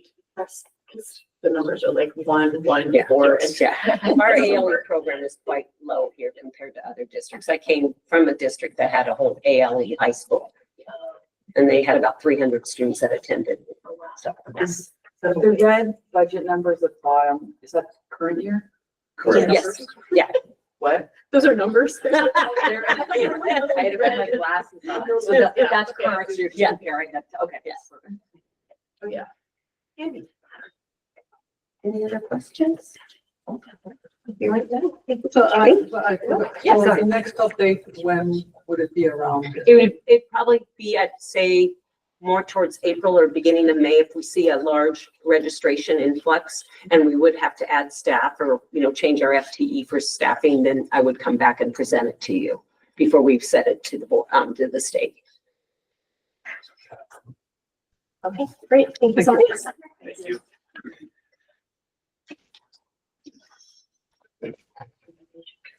you. We have board policy 1250, students on governing boards, the student representatives report. Everyone's highlight of the meeting. No pressure. Reset Andrews. Yeah. Okay, so we didn't meet with SSA last week because of the snow day, which was, thank you. But yeah, it's sad that we weren't able to be with them and hear about what's happening in schools. So we did have a lot of help from the school principals. We want to thank them for giving us a bunch of info about what's going on in schools. Yeah, definitely. So going into elementary, Northwood's first and second grade combined class, students have been working through math problems with multiple strategies. So they're sharing strategies with others about solidifying learning, identifying mistakes, and finding new ways of thinking. So this is a great example of the power of collaboration in this intergrade class. Second graders and kindergartners at the elementary schools also completed their assessments for the highly capable program. We mentioned some of our past reports as well, but in the second grade community learning unit, various community members have been visiting second grade classrooms to speak about their jobs and roles within the community. So you can see Deputy Mayor David Rosenbaum speaking about his work in Washington, D.C. and for the Mercer Island community. Mercer Island firefighters also came in to teach students about safety and the important work they do for the community. Jason Rogers, a Washington State Ferry manager and Northwood second grade parent, also presented about the Washington State Ferry system and his part in the organization. Officer Udall, I don't know if I'm pronouncing that correct, spoke about being a police officer on Mercer Island, and Emma Swan spoke about her 13 years working in public health and her focus on helping mothers and babies in her career. And Northwood hosted their second annual book swap, where Island Books and families donated books, and students could shop around, and each got to take home 3 to 4 gently used books to expand their home libraries. And this is a great chance for students to expand and share their love for reading. In addition, schools are also hosting their Scholastic book fairs where students and families can purchase from a wide selection of books. And fifth graders at Island Park, right? And fifth graders at Island Park, West Mercer, and Northwood are currently gearing up to head to their outdoor education trip at Cedar Springs Camp in early March, which is kind of like the Islandwood of now. And in addition, Northwood Choir and MI Martial Arts students performed at the Lunar New Year celebration at the Mercer Island Community Center. MIHS staff member Curtis Johnson and IMS staff member Mindy were there representing the MISD table, and Dr. Rundle came and gave a few remarks at the performance space. And in addition, many of the elementary schools also celebrated Lunar New Year during the school day with cultural performances at assemblies and through arts and crafts during recess. And Lakeridge had its Culture Night talent show on February 6th. And this is where students and families were able to sample delicious foods and view cultural performances. And it was great to see all of the education and recognition of the many different cultures of our students. Another fun thing that's been happening was an assembly visit from the Taproot Theater. The theater presented an anti-bullying play for students. Some fun PTA hosted events that have been happening. So Island Park sponsored a disco-themed Eagle Hop event that happened on January 31st at IMS and had a turnout of over 400 people, which is great to hear. The Northwood PTA is also hosting a hoot hop on February 26th, where the community can come together for a fun evening of dancing and connection. We're so appreciative of the fun community building events put on by our PTAs, big PTAs. Fourth graders in Miss Oliveira's class made signs spreading messages and hope and strength for the Los Angeles fire victims. We also ran a mile to raise money for multiple organizations that help displaced students and teachers in areas affected by the recent deadly wildfires. For every block they ran, more money was raised. Class raised more than $500 in counting. They are donating to the Pasadena Education Foundation and a GoFundMe to support teachers at Sierra Madre Elementary School who lost everything in the fires. Their giving was even covered by King 5 News. That's great to hear. And in the snow days, students did try playing with the little snow that we had and cherished the late starts, even though the parents may have thought differently. And all the elementary schools did open for kindergarten registration, as we know, and many of them have already hosted orientations and have dates set up for tours. There's also a great video created by Director of Learning Services Nova Williams, where she talks to kindergarten students, teachers, and principals, and it's a really great highlight of the maintenance of like personal face-to-face connections and like great learning that's happening in the classrooms, in addition to like the iWriting in the classrooms, and it really shows like how classrooms are adapting and continuing to challenge students. And at the middle school, there have also been a lot of celebrations happening. For example, for Holocaust Remembrance Day, Lunar New Year, and Black History Month. And IMS has been celebrating through morning announcements, bulletin boards, and library book lists, providing insights into the history, as well as opportunities to positively influence the future. There have also been lots of celebrations at IMS centered around Valentine's Day, which will be happening on Friday. 8th grade web leaders are hosting sixth grade web groups during Gator Time and have been participating in fun games and Valentine's Day themed competitions. On Valentine's Day, IMS will be hosting a We Love Being on Time to Class challenge, where Gator Times with no tardies this week will receive a fun Valentine's Day prize. The leadership class is also hosting a Color Wars Spirit Day on Valentine's Day. So 8th grade wears pink, 7th grade wears white, and 6th grade wears red. The winning grade level will have a teacher dare of their choosing. So students might, for instance, have a teacher dye their hair a certain color or wear a certain outfit for the day. That sounds super fun. A lot of great things that are happening inside the classroom as well. A 6th grade language arts class is reading a Civil War novel, March. In their current unit, they'll be studying the history of the civil rights movement and draw connections between contemporary issues in our world. 8th grade language arts classes and social studies classes by reading the graphic novel The Mouse and by Arts Beginner for their Holocaust unit. And IMS students have just completed their winter iReady assessment, and there's been lots of growth shown in reading and math. And teachers are currently looking at the data to see how changes can be made to better meet the needs of students and continue to help them grow. And in addition, our orchestra is playing at a music educators conference in Spokane this weekend. And only 2 middle school orchestras in the whole state are invited to perform. And this is super exciting for our music program. And in addition, the IMS math counts team finished in a tie for first place with Lakeside at the Math Count Seattle chapter competition. And this qualifies them for the state competition happening on March 22nd. And 2 team members also finished in the top 10 individually. And this is all super exciting, especially because I'm pretty sure when we were both at the middle school, the math count team didn't exist. So this is crazy to see that they're already doing so well. And in addition, the IMS also has a new ultimate frisbee team that is starting practices and will be having practices until mid-May. And the IMS will also be hosting their annual spelling bee on Wednesday, February 26th, after we get back from midwinter break. So as we saw today, building up to high school, as we saw today, the creative arts magazine Pegasus won a first class rating from the National Scholastic Press. They earned a 95 out of 100 rating on their publication from last school year. So almost the staff are graduated. It's still an amazing reflection on the program. We're super great to see them today. KMIH is also hosting their February fundraiser to raise money for their software, community events, and more. So if you're interested in donating, you can find more information on their website, 889bridge.org. eCar is also hosting their 3rd annual night market on March 2nd. There'll be food from vendors like Happy Melon and traditional dance performances.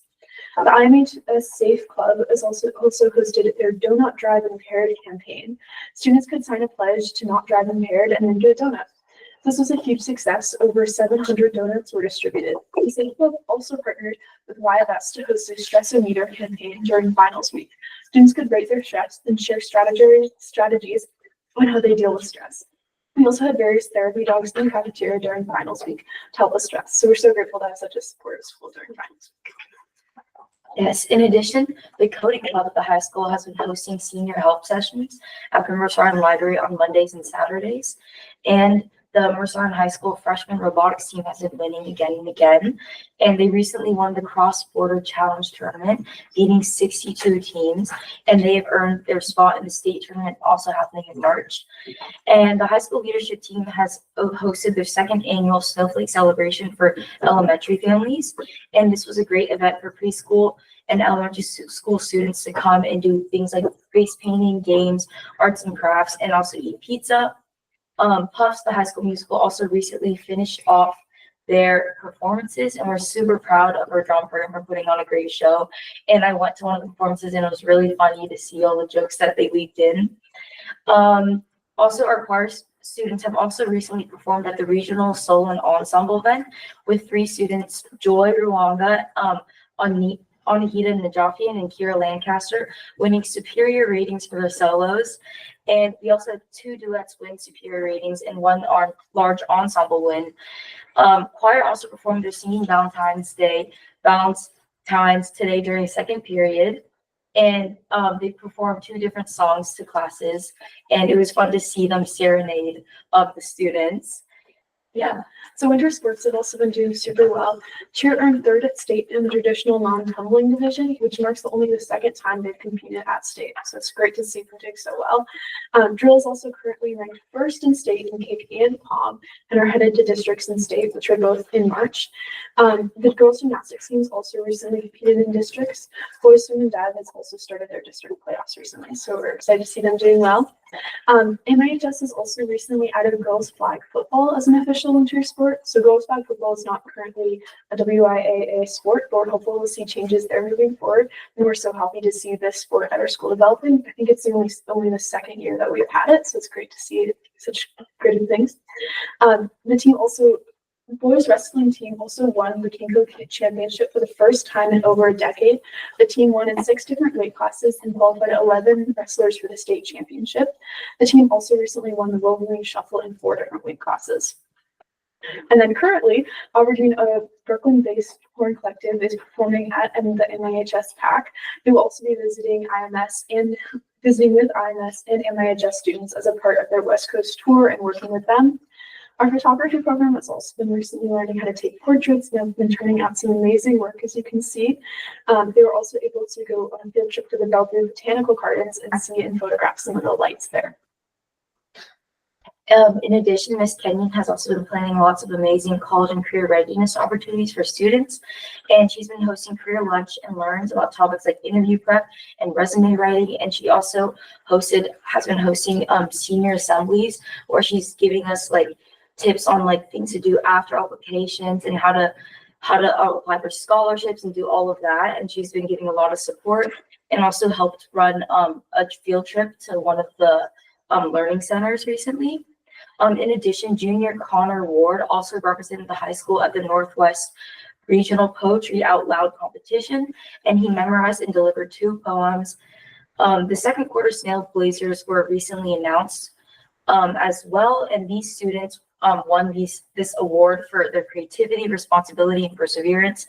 And I'm pretty sure the award is nominated by like teachers, and that's how they get that. And the award is also sponsored by the PTA. In addition, the QSA, the Queer Straight Alliance, hosted an informational bulletin in the 100s hallway, and they plan to update the artwork and information weekly to celebrate diversity at Mercer Island High School. And in addition, the location for Tolo has been announced, and it will be happening at the community center on March 14th, and we are hoping to see a lot of students there as well. Back in December, we also had 3 clubs, the Lasagna Love Club, Eat Happy Club, and the Daily Lily Commitment partnered together to collect food for food banks. They were able to collect hundreds of pounds of food, so hopefully that made a difference for a lot of families over the holidays, which can definitely be a hard time for a lot of families. The high school also has 2 fully stocked pantries at the Crest Fan High School with toiletries for food for families who need that. MIHS Drama also won 12 awards at the FESVISA Regional Drama Competition. They won excellence in awards in categories from theater marketing to playwriting, many more. Junior Adele Ross also recently won the Boys and Girls Club Service and Leadership Award. So this award is not normally presented to teens, but this year 2 teens won it. So it's great to see her doing great things within Boys and Girls Club. And also, just to end off, we want to say thank you to Mr. Wold. He's a lot of information from his newsletter. So thank you to him for putting together such a great newsletter. There's so much going on. Yes. And yeah, one more thing, they also did announce the prom location, which is happening at 4 Seasons, which is like crazy. But yeah. When is it? I think it's in May. Like, Okay. Yeah. I saw There's also a lady at the school that's not late. I saw also that the robotics team found a place to practice, or like the robotics team boosters or something, which is the old Rite Aid at the south end. Oh, Which is like a huge big space, so I don't know who's paying for that. It's parents paying for it. You know, Fred? I don't. Yeah. Somebody shared some photos of it. It's an amazing space. Thanks, you guys. Next up, we have board policy 1003 board job description. This is the social media mass action lawsuit, which we heard a bit about at our last study session. So this has come to us now for action. And also some information that board members had asked for, like among other things, board members were interested in seeing a list of some of the other what the bellwether plaintiff districts were. So that is attached to the item. I'll just look at it. Yeah, the next 2 items are really follow-ups from your study session. And so Director Battersby's been working with Chris Ryder from Keller Rohrbach to gather some of that additional information, bellwether districts as well as those in our state. And then taking a look and working with Mr. Ryder on, what the actual time commitment would be, which is something that you had asked us to look closer into. Eric, I turn it over to you. Any insights that you want to have? Yeah, the only insight, just based on the information, we had some discussions about what the ask might be of our district, and it looks like it's about a 15 to 20 hour commitment on our part to gather. That includes gathering it and then providing it to them, and they have it sort of streamlined in terms of the worksheet that we have to go to gather relevant data. So that's about the workflow that it creates. It would become longer if we tried to start in the middle of the summer. The reason for that is just accessibility of staff. And so it would end up with less in-depth people trying to get the information. So that's about it. And as I said, this list in the attachment, sort of the what Washington districts are here, as well as the bellwether districts who carry the lion's share of the workload. Were we to do? Yeah, it doesn't change my analysis of it, but I do think it's worth observing those districts that have not decided to join so far. So Lake Washington is on there, but Bainbridge, Bellevue, Issaquah, and North Shore all aren't. So I thought it was an interesting point of observation. Again, at least for me individually, doesn't change my view on it, but I do think there's some symbolism to a district like ourselves joining, and I think it's worthwhile remarking and calling. Although they may also be like us, just discussing it over a long period of time. You know, this has kind of come up over more than a year now, right? Yes. So I'm immersed in this world of following wheels. So yesterday at the national level Congress, it was presented by a bill, Senate is 278, that is kids off social media, and it has the bipartisan bill that it is to address to limit social media for kids 13 and under, and also change how is the fitting the targeted content for those students for that age, so for 17 and sorry, we'll come again. So for 17 and under, it will be the fitting algorithm will need to change on how it's targeted to 17 and under, and not let 13 years and younger kids have social media. So that is the bill that is at the national level right now. So I think that it is pretty much they're seeing the same thing, and all the comments around it was the same, like how is affecting mental health, how is changing kind of like in the same time. So this is not only us, I think that it is seen by both parties and everybody in the nation. So yes, that's what happened. I continue to support this. I have not yet heard an argument other than staff time that is compelling to me or persuasive to me to not support our students' mental health. And I appreciate it's taken a while to get here, and I understand because it's a careful deliberation, but I believe it's our duty to make sure that we are advocating for our students' mental health. And if this is another way to do that, then I think that's our responsibility, as long as it doesn't have a negative impact on staff and time. And I don't think Chris is presenting as such. So without hesitation, I support it. Erin, were you saying that like if we start on it this spring, it'll be more efficient in terms of like collecting and providing information Yeah, versus over the summer? Yeah, essentially, completing the requests for discovery or for information that the law firm would need is best done at any time that school is operational. Only time that would add hours for us would be in the summer, because it would require us to basically rely on staff who don't normally access that material, and so aren't as adept, and therefore would expand the time to actually locate the information that they want.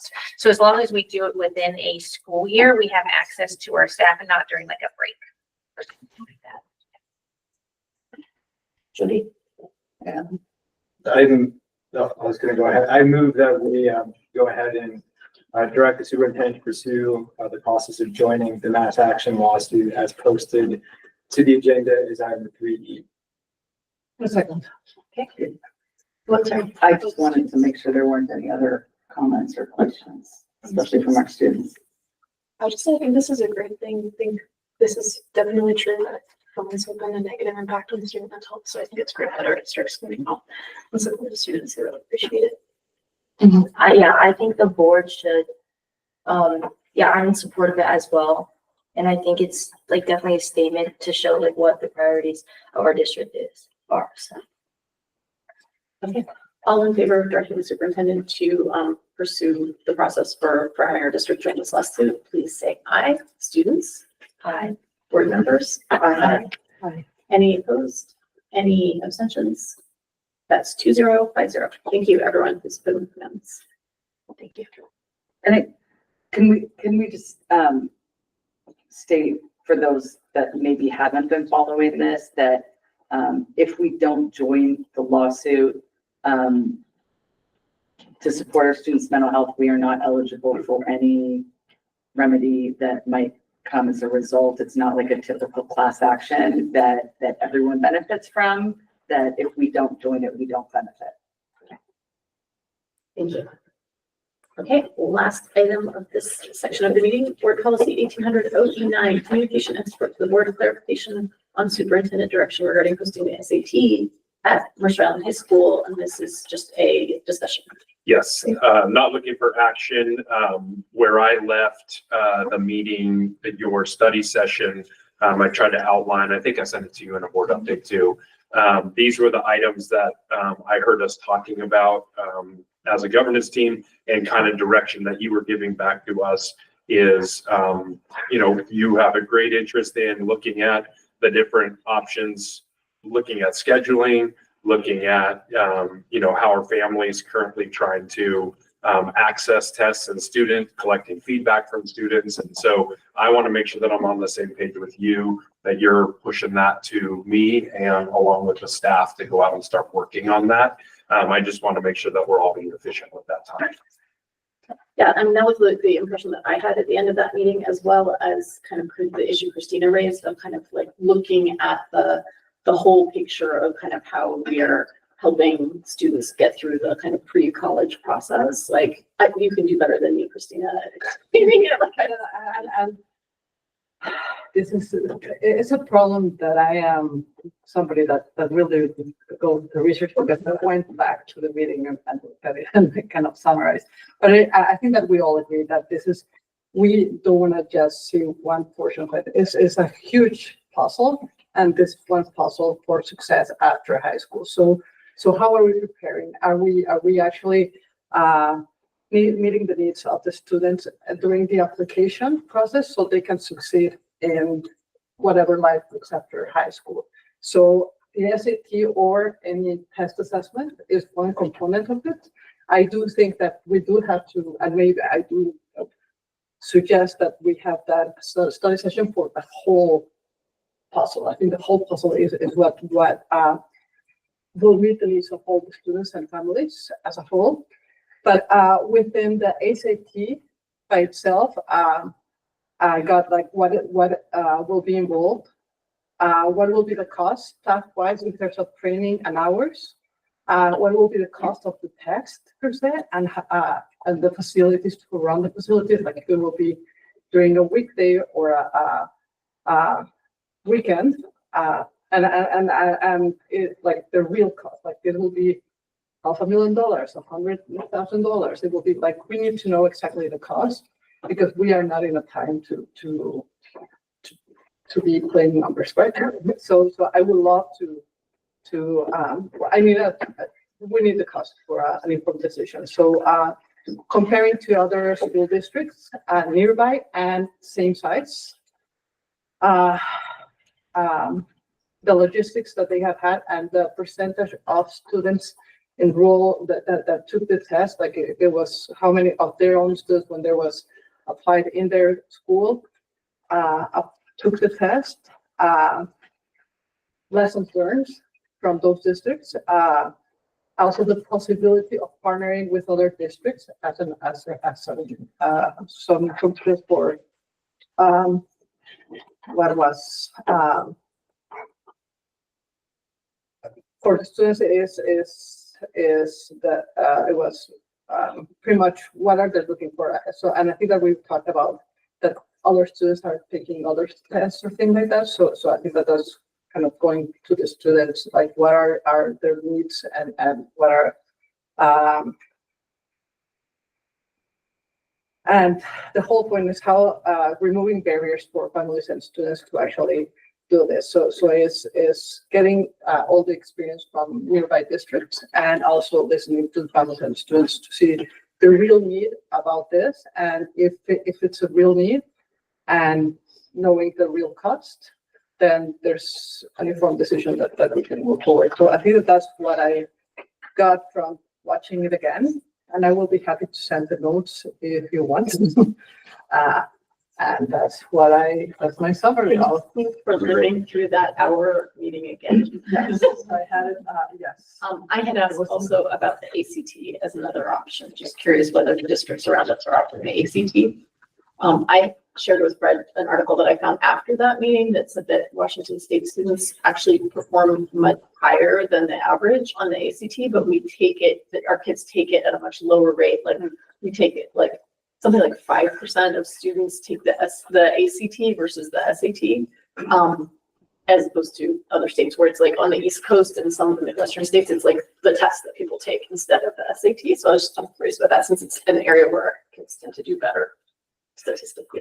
And I would like to know like how times are changing. I am very unfamiliar as a parent who is just starting the process, but if the ACT, I know that some students are going more into tech field or something like that, are more ACT oriented, or so just to know what is the trend on, especially in which careers, and seeing what are the careers of the future. That will be kind of interesting to know, but that's not something that we said at the meeting, but it will be very useful just to know. That's great.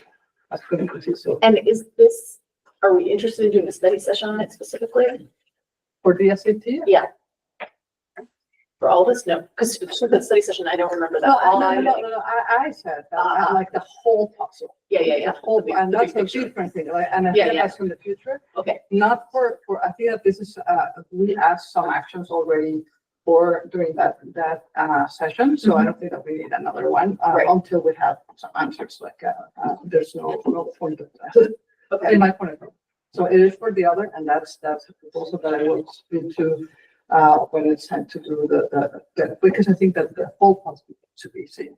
And during that meeting, what we talked about was like the staff was reporting on kind of the challenges of running, Saturday morning SATs. And it sounded like a weekday administration was a much more sort of like budget friendly option. Well, No, you just as well as it makes it so that our students can take it. Right. I think always the focus has been on the school day SAT. That was in my proposal from 3 months ago.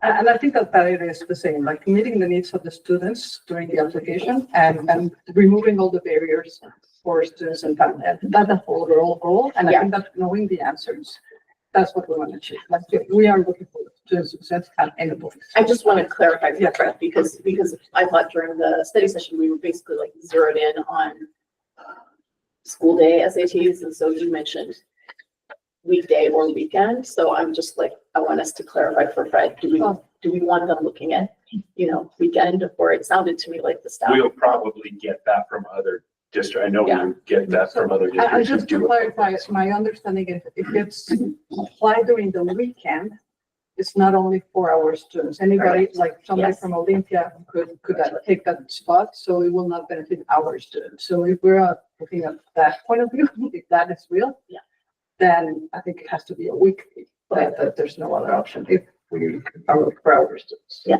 Jody. I just think that the information that Christina laid out just now would be very useful to have that complete picture of like not only, the cost, the staff time, how many of our students would actually serve, like what percentage, and how that compares to other school districts of similar size, similar makeup. I think that's a useful way to have guide our decision making or guide our instruction to the superintendent, just so that we know that we're doing something. If it's a large cost expenditure, if it's like a big time expenditure, that we're doing something that will benefit a meaningful percentage of our students who would not otherwise be served. Or if it's taking away from some other education. Or if it's taking away from some other thing additional. Right. Deborah, we've got a student. We have a student first and then you know. I was just wondering if I don't know if you talked about this at all in the study session before thinking about a school day SAT, like what time of the year would we do that? Because that does change who can take it. Like if we do it in the fall, it's the seniors versus the spring with juniors. Was there any discussion on? We were talking about when they do the PSAT, when is that? That's the fall. fall. Well, some districts do that twice, spring for seniors, or no, spring for juniors, and then fall for seniors, when the juniors they're taking the PSAT, so at least if it was done during the fall, there would be no impact in terms of taking away from a school day because that's already dedicated to the PSAT. The spring is a little bit different, but certain districts go one way, certain districts go.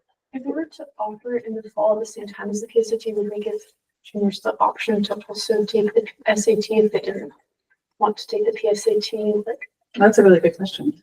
Yeah, I mean, I think that would all be part of what we would learn in terms of, what, again, going back to what are the students' needs and what are they most interested in for that. Absolutely, Lucy.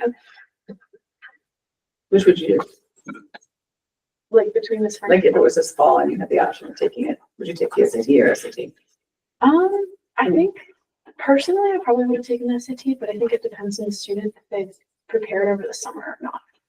It's really student by student.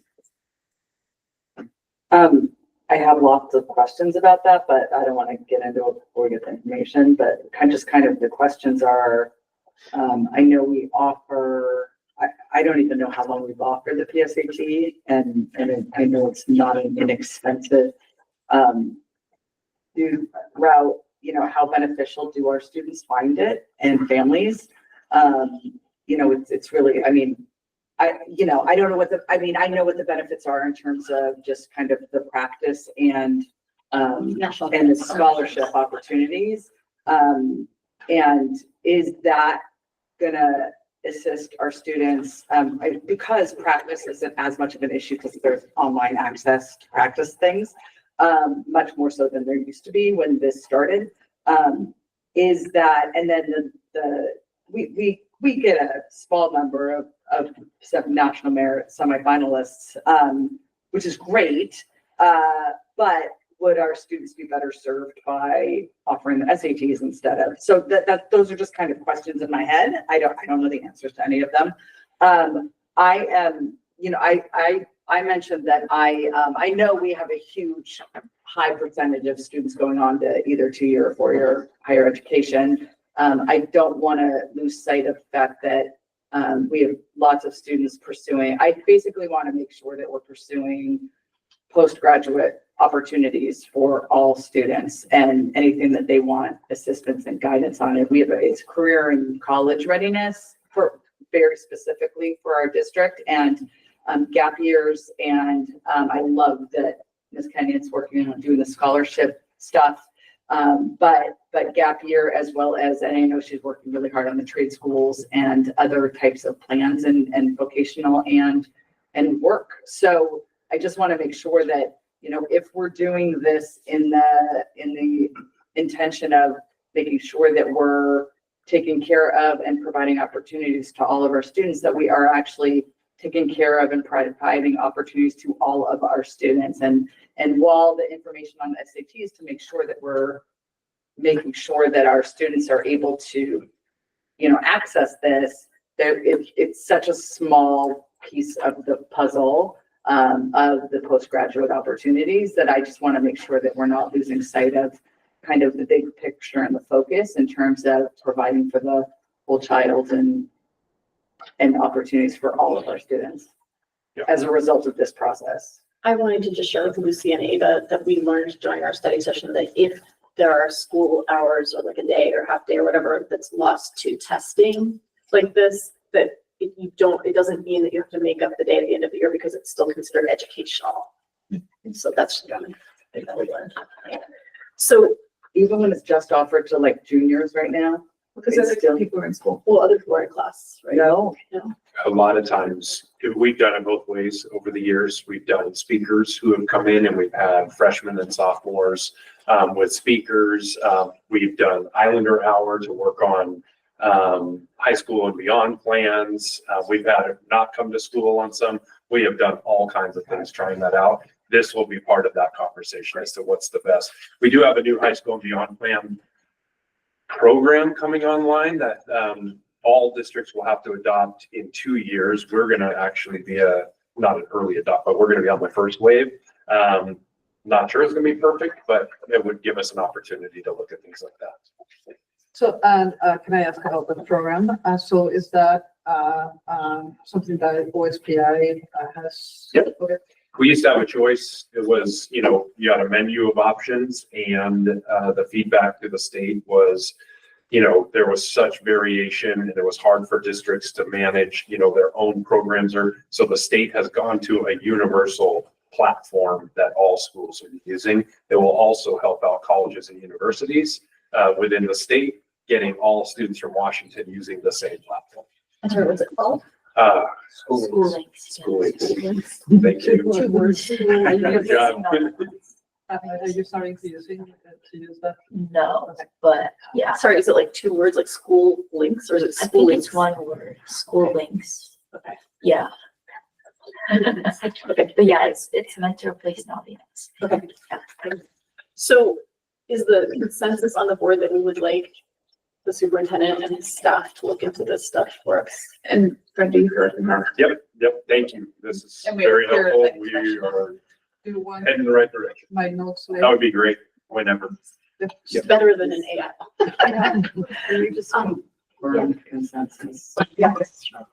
Just because it wasn't, yeah, and it sounds like that we're tasking him with more information than like Dan got into, for example, like before, like from the, I contacted the districts.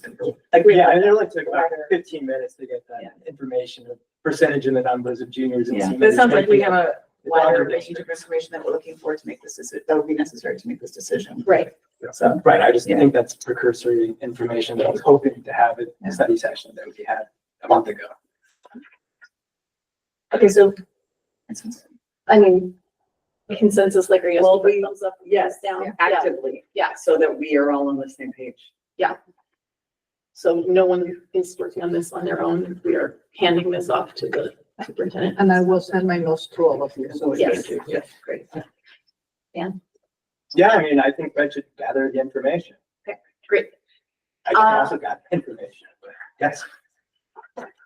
For later in the agenda, I would like to propose we take a 15-minute break or 10-minute break to grab a little dinner, bio break, whatnot. Yes, what, Yeah, 10 or 10, 15? 10, 10 or- minutes? Okay.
Hey, thanks everyone.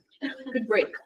We are now moving on to city governance process monitoring, in which we will be covering, our board policies 1002, governance style, and then after that, 1003, board job description. So let's start with, board policy 1002.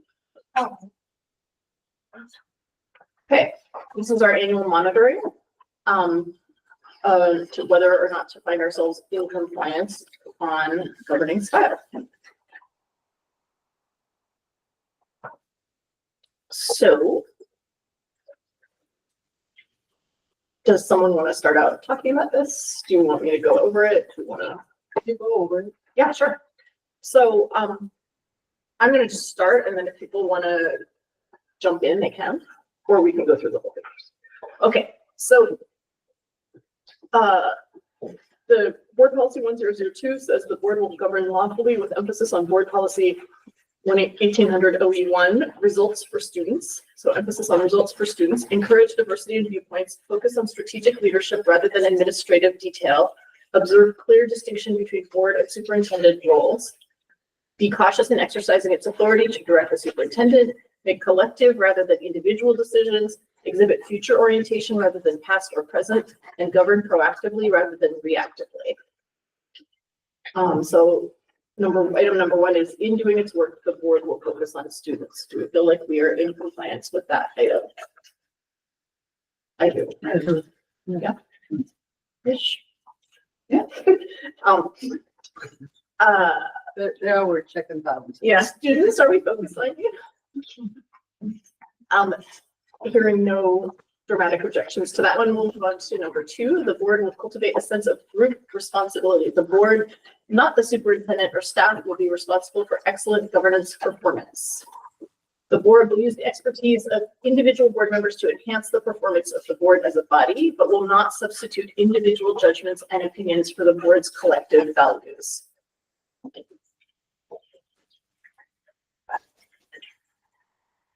How are we feeling about that? Christina's. Yeah, I don't think so either. Yeah. So I don't think we are, that is what I would call, when working with young children, an emerging skill. Yeah, I mean, I think we should probably be a bit more specific. You know, we govern under policy governance where no individual board member has any authority, and when we make a decision, it is a decision of the board, and not necessary to continually rehash the fact that not everyone has individually that same position. I think that we have failed in that tremendously. I think it's been detrimental to our students and to our staff and the community. I think that when individual board members go out to the community advertising their position that is not in support, that the board as a whole has not supported, whether it's to take on certain issues, to even discuss, you know, as we love to say, we could do anything, but we can't do everything. And a lot of it sometimes even just comes down to the choices of being able to prioritize what are we going to do right now, because we can't do it all. So when the board makes a decision, it has not been respected, and there's continual undermining of the board's decisions. And I think that we have failed at that term as a board tremendously. And what I love about this board policy and in terms of monitoring it is it is very clearly the board and not individuals on the board. And as a collective whole, when you have one board director who refuses to abide by board policy, it undermines the entire success of the board, which impacts our employee and our students, because we're so busy trying to deal with it that we can't focus on what we need to for students. We certainly make decisions as a board. We have individual viewpoints, and I think part of reaching the best decisions is having a diversity of viewpoints. And I totally agree that we're failing on this. We're failing to have a diversity of viewpoints. There's the belief that the policy requires consensus to, I guess, engage with the community, or to ask questions and gather information. And I wholeheartedly disagree. So yeah, I think a common point that we can agree on is that we're failing. Well, so we're failing, yes, but I think that you're expressing the exact reason of why you continue to refuse to follow policy governance. And the point here is, once a decision has been made, you consistently refuse to abide by that decision. Of course, we want to bring different viewpoints. We want to hear from the community. We want to hear from board directors on their different viewpoints. Once the board as a whole makes a decision, it's the decision of the board, and individual board directors are undermining the integrity of our district when they refuse to abide by that. What would those decisions be? Oh, Or sorry, are we- Christine, sorry, Dan, can you wait? Christina had her. And, I think that it is important to understand that we are right now evaluating us. And I also think that we should do it like we do also for when we evaluate the superintendent, that this is a level 2. But we have room to improve. Like, I think that we can be a great board, and my goal for us is that in a few years, very, very, still on my first term, on my own, I don't know, as a school board director, we get the school board award. I know we can do it. So this is, I do agree that it's a level 2. And I think that we just need to What do you see. mean? What do you mean by that? You mean, What is like, what is the next level? Now, we know that we're not. Yeah. So what do we do about it? And this is exactly why I think that taking it with a positive lens, that this is a growth opportunity for all of us. And I think that we have to do it. So the only options for us to choose today though are in full compliance or not in compliance. So I would say not in compliance. You're saying not in compliance. And I did say that, I'm just saying right now for the discussion, that it is in a way that we all grow and learn to work together. I think that this is super important because next year we have to be in compliance. So next year or sooner than next year. Yeah, But are you yes, ready? yes. Well, The next time checking that them we off. evaluate this, One second. I do hope that it's there. Yes, I hope the next time we evaluate this is there. Yeah. Okay, number 3, the board will hold itself accountable for the quality of its governing performance. This self-discipline will apply to attendance, preparation for meetings, adherence to the principles of the board's governing model, respective roles, and ensuring the long-term capacity for excellent governance in the district. To ensure that the board's business meetings are conducted with maximum effectiveness and efficiency, members will A, come to meetings adequately prepared, B, interact with each other, the superintendent, staff, and public with courtesy and civility, C, respect the time of each other and the public by limiting redundant commentary, and D, prioritize issues and evaluate decisions based on student impact and district resources. So for me, I feel like the A, B, C, D, like, we're mostly hitting those, but the things described in the paragraph are more of a challenge. Because we don't have that coherence, like from item number 2, you know? Like we're all doing great on attendance and preparation for meetings, so good job, everyone. But when we talk about adherence to the principles of the board's governing model, respective roles, those are the things that are a challenge. Like, so I would mark us not in compliance on that one. Yeah. I would also agree that we're not in compliance. I think we're not respecting roles, including that of being a director. And I also do think that B and C are problematic, interacting with each other, the superintendent, staff, and public with courtesy and civility, and respecting the time of each other and the public by hitting redundant commentary, which shouldn't need any commentary if you just look at the length of our meetings. So yeah, I would say not compliance. Our meetings are actually shorter now than they used to be in the past in terms of like. When you first came on the board, Yeah. we did more operational because of COVID. Oh, yeah. Others. I agree, non-compliant. Yeah. Okay. Oh, there's a reason we do this process. Okay, number 4, the board is responsible and accountable for the district's performance. The board will lead, direct, and inspire the district through the careful establishment of written policies reflecting the board's values and perspectives. The board's major policy focus will be on the annual and incremental progress toward intended long-term benefit for students, not on the, board's major policy focus will be on the annual and incremental progress towards intended long-term benefits for students, not on the administrative or operational means of attaining those benefits. Accordingly, members will not, A, assume responsibility for resolving operational problems or complaints, and or B, give personal direction to any part of the operational organization. Well, obviously, we're not 100% in compliance on that because we wouldn't be having the discussions that we're having today. I would say we're not currently in compliance on that, looking at the board as a whole. Agreed. Agreed.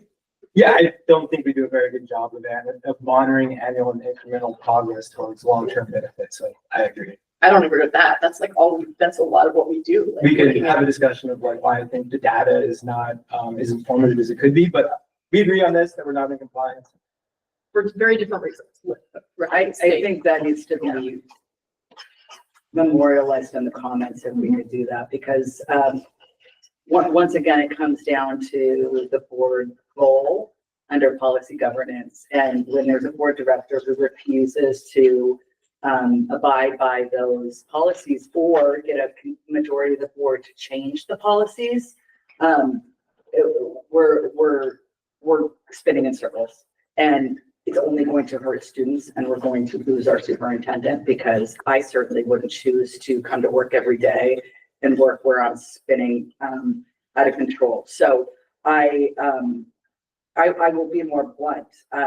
Director Glowitz has made continual statements that he doesn't believe in policy governance, and that he believes it's the board director's role to direct the superintendent individually with regards to operations. His actions have done that, and yet we come to meetings and then he says the opposite, which is astonishing to me. So I think I hear you on this, but I'm kind of thinking that should be saved for when we're discussing like the later. so that we're monitoring. And so, I mean, I don't disagree with you. And then if I don't know how then why are we monitoring before we talk about it? Because, I mean, if people can say right now whether or not they agree with that, but it's once again changing the focus of what we're supposed to be doing and what our role is. And unilaterally, one board director cannot do that. It disrupts the entire process of the board. The board back in the 2000s went to policy governance because the boards before that were dysfunctional, could not maintain their employees, went through revolving doors of superintendents because board directors were trying to do the job of the superintendent. If you want to be a superintendent, apply for that job. If you want to be on the board, follow the rules of the governance. And if you want those to change, then you need to get a majority of the board to agree to change them. But the way that we're going is causing harm to our students. I guess I'm just wondering what your intention is in terms of the comments, because typically we say like, well, because we have a board director who's saying I because get that of the part, data. But I'm just saying, like, are we gonna put a bunch of comments here and be like, some of us think we're out of compliance for these reasons, and one of us thinks we're out of compliance for this totally different reason? I don't know how we resolve that. Yeah, when there's a consistent refusal to abide by policy, I don't know. I think the answer is just if there's a consensus on the board that we're not in compliance, and that we just mark it not in compliance. But how do we grow when we can't even agree on in what way we're out of compliance? Now that's an interesting question. I don't know the answer to that. Christina? My Oh, question is. sorry, Dan has his Yes, thing so up. sorry. Yes. Can you put your thing up? Yeah, Go so back here. Okay. On February 24th, we are going to review our governance practices, correct? Or what are we? No. February 24th is just about communications. Our January study session had elements of policy governance.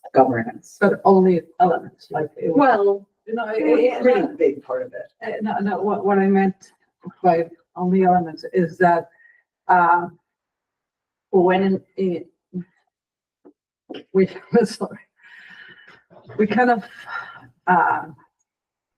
within our own model, we kind of went through it deep. We didn't talk about, maybe if we want to change it or not, or analyze. And I think that when we grow is to really question ourselves. like, there was no opportunity to actually question exactly if there was an opportunity for us that we wanted to change around, and I understand that that is, I just wanted to clarify. No, totally. I'm just answering her question first. All right, Nancy, but since I came on, when I first came on the board, I was like, what is this policy governance thing? Like, I wonder if maybe we should take a look at this. This seems kind of suspicious to me. And then it slowly became clear, like, I really did take a good look at it, and I took some classes, and I like talked to a lot of people, and I was like, I don't think there's a better system, like in a modern day district. Like, I don't think that there's for me personally, I don't think there's a better system, but I did want to say that we have also as a board, I mean, I don't know the dates, but over the last like 2 to 3 years, we've had multiple people come in to talk about policy governance. There's this guy from University Place or whatever who comes and talks about policy governance specifically, and I think those talks might have been recorded if we wanted to go back and look at those. But And I will say that I do understand, and I agree that we work with one voice. And sometimes, and that's the way that democracy goes, like that it is, and we are just guided and just making sure that when we move forward, and I think that the comment is and we grow this, when we move forward, we have this agreement that we will all move with one voice. We will have different opinions, and we can shift with the opinions of the different board members, but we do have to be moving with one voice. I think that it is how I comment and grow. which is a really positive attitude, but the problem is if not everyone agrees that we should be moving with one voice, then what do you do? Yeah, please go ahead. So let me be clear. I recognize that we operate under policy governance model. I agree with it. The question is, what does that mean? I proposed the policy with the SAT proposal. It's policy. Apparently, for some members of the board, that was highly objectionable. I have no idea why. I recognize that we make a decision as a board. My ability to interact with members of the public, to gather information, completely compatible, in my view, with policy governance. So let's not pretend that there's 4 people that are for policy governance, and I somehow believe that we're operating on something different than policy governance. I totally agree that we are operating under a policy governance model. The question is, what does that mean? And on that, without question, there is a huge difference in views, and we'll have that discussion shortly. Am I hearing consensus that we are not in compliance with this item? Yes. Okay, let's move on. Number 5, the board will allow no officer, individual, or committee of the board to hinder its performance or prevent its fulfilling its policy commitments. Well, we've certainly been doing our best to try to accomplish number 5. How would we feel about that? Jody?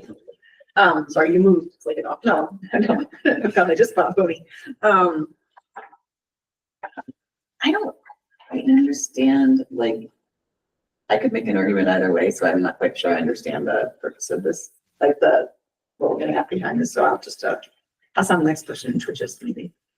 I feel like we're in compliance with this because we are doing our best to make sure that this happens. That this is about allowing. Like if you sit back and go, let's let this committee take over the board and do it, then you are out of compliance on this one. We're not doing that.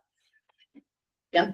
Yeah, I think we're not in compliance. I think there's some toxic personalities, and one in particular on this board, that has weaponized the code of conduct and policy to try to shut down conversation and silence divergent views. So I think we're out of compliance.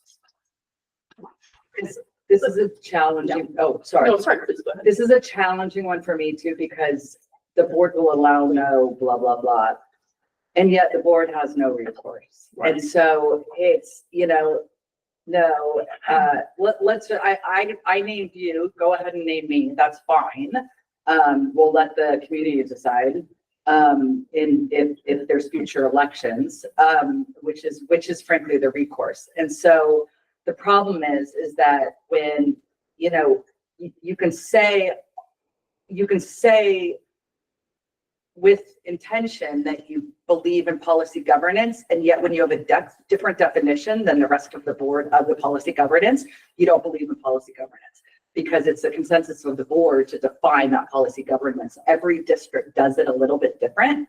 And when you continually violate the norms of the board, without asking the current board whether or not you want to modify those norms, then you're just doing your own thing and not actually following the policy governance. So it's great that you say that you are, but that doesn't make it so. And I'm between talking the talk and walking the walk. Well, and talking the talk and walking the walk of how it's being defined. And this board can define it in a different way than past boards have, but this board as a whole hasn't done that. So until that happens, one person doesn't get to define things on their own. Policy governance is policy governance according to our norms that we all have pledged to follow. If one isn't willing to follow it, they should not be part of a board. And one more brief comment, and then I want to just keep moving on because I feel like we're talking ahead of where we are on the agenda. So can you just respond? Yeah, the response is, again, totally agree on policy governance, but policy governance is not open-ended. It's confined by settled norms at the Supreme Court level, at the state level, with respect to political discourse, the free exchange of ideas, and oversight. So we can't artificially constrain it beyond what the state requires us to do, the oath that we take as elected officials, and what the Supreme Court says appropriate political discourse should look like. I'm pretty sure the Supreme Court has no ruling on policy governance or coherence governance or other governance systems. I want to move on, but I am going to just say it's right there in the board policy that our board has adopted when it says things like be cautious in exercising the board's authority to direct the superintendent, make collective rather than individual decisions. Like it's all in there, and that's something that our board set up and agreed to. And I agree with all that. But you don't if you're saying that you can interpret that policy governance has no kind of textual reality that you have to observe. No, It says you can't individually direct the And superintendent. I totally agree with that, and I have not directed at all. Okay, we'll get to that. Let's keep going.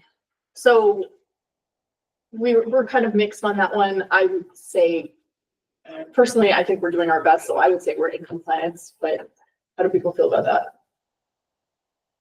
Number 5. Just can you give me a thumbs up, thumbs down, since we're looking at this as a whole? I don't have one, because I don't, I guess the allowing is, no, it's our duty as board directors when we believe someone has violated board policy to bring that and follow policy to address, and I think we have done. Which we have done, so I feel like I agree. Number 6, the board will reflect on this process and performance at least twice a year during a study session. That we have been doing. Agreed. Number 7, formal self-monitoring will occur annually as set forth in the board policy 1004 and will include determination of the board's compliance with policies in the policies series 1000. We are doing that. Number 8, the board by majority vote may revise or amend its policies at any time. However, normally a proposed policy revision will be discussed at one session of the board prior to being approved at a subsequent board meeting. In emergency circumstances, the board may approve a policy change without delay upon an affirmative vote of 4 members. So not just a majority, not just 3 members. That doesn't seem like something for us to be. I guess we're in compliance with that because we haven't tried to do anything different. So overall, then the determination of the board is that we are not in compliance. It seems like. Does somebody want to make a motion on that? I move that we find the board not in compliance of board policy 1002 governing style. I would propose that the 4th option, date for remonitoring if necessary. I'm not sure if this is exactly what was intended. I would like to challenge our board to get into compliance within 90 days and set a date for remonitoring. I think it's dangerous to continue the way that we have, dangerous for student success to continue the way that we have. And I would like to see us with a growth mindset, improving the way that we govern and would like to see it monitored sooner rather than later. I just throwing out the 90 days just because it feels like. That seems reasonable to me, but I don't know, like, can we say like approximately 90 days? Because when a board meeting would be. Yeah. Is that? Yeah, second. 90 days? That's a great idea. So we have a second. All in favor of finding the board not in compliance with a date for remonitoring of approximately 90 days, please say aye. Students? Aye. Board members? Aye. Anybody opposed? Anybody abstaining? Okay, that's 2050. All right, and the next one is board policy 1003, board job description. And this one is, the board represents the citizens and leads the district by determining and demanding appropriate and excellent organizational performance.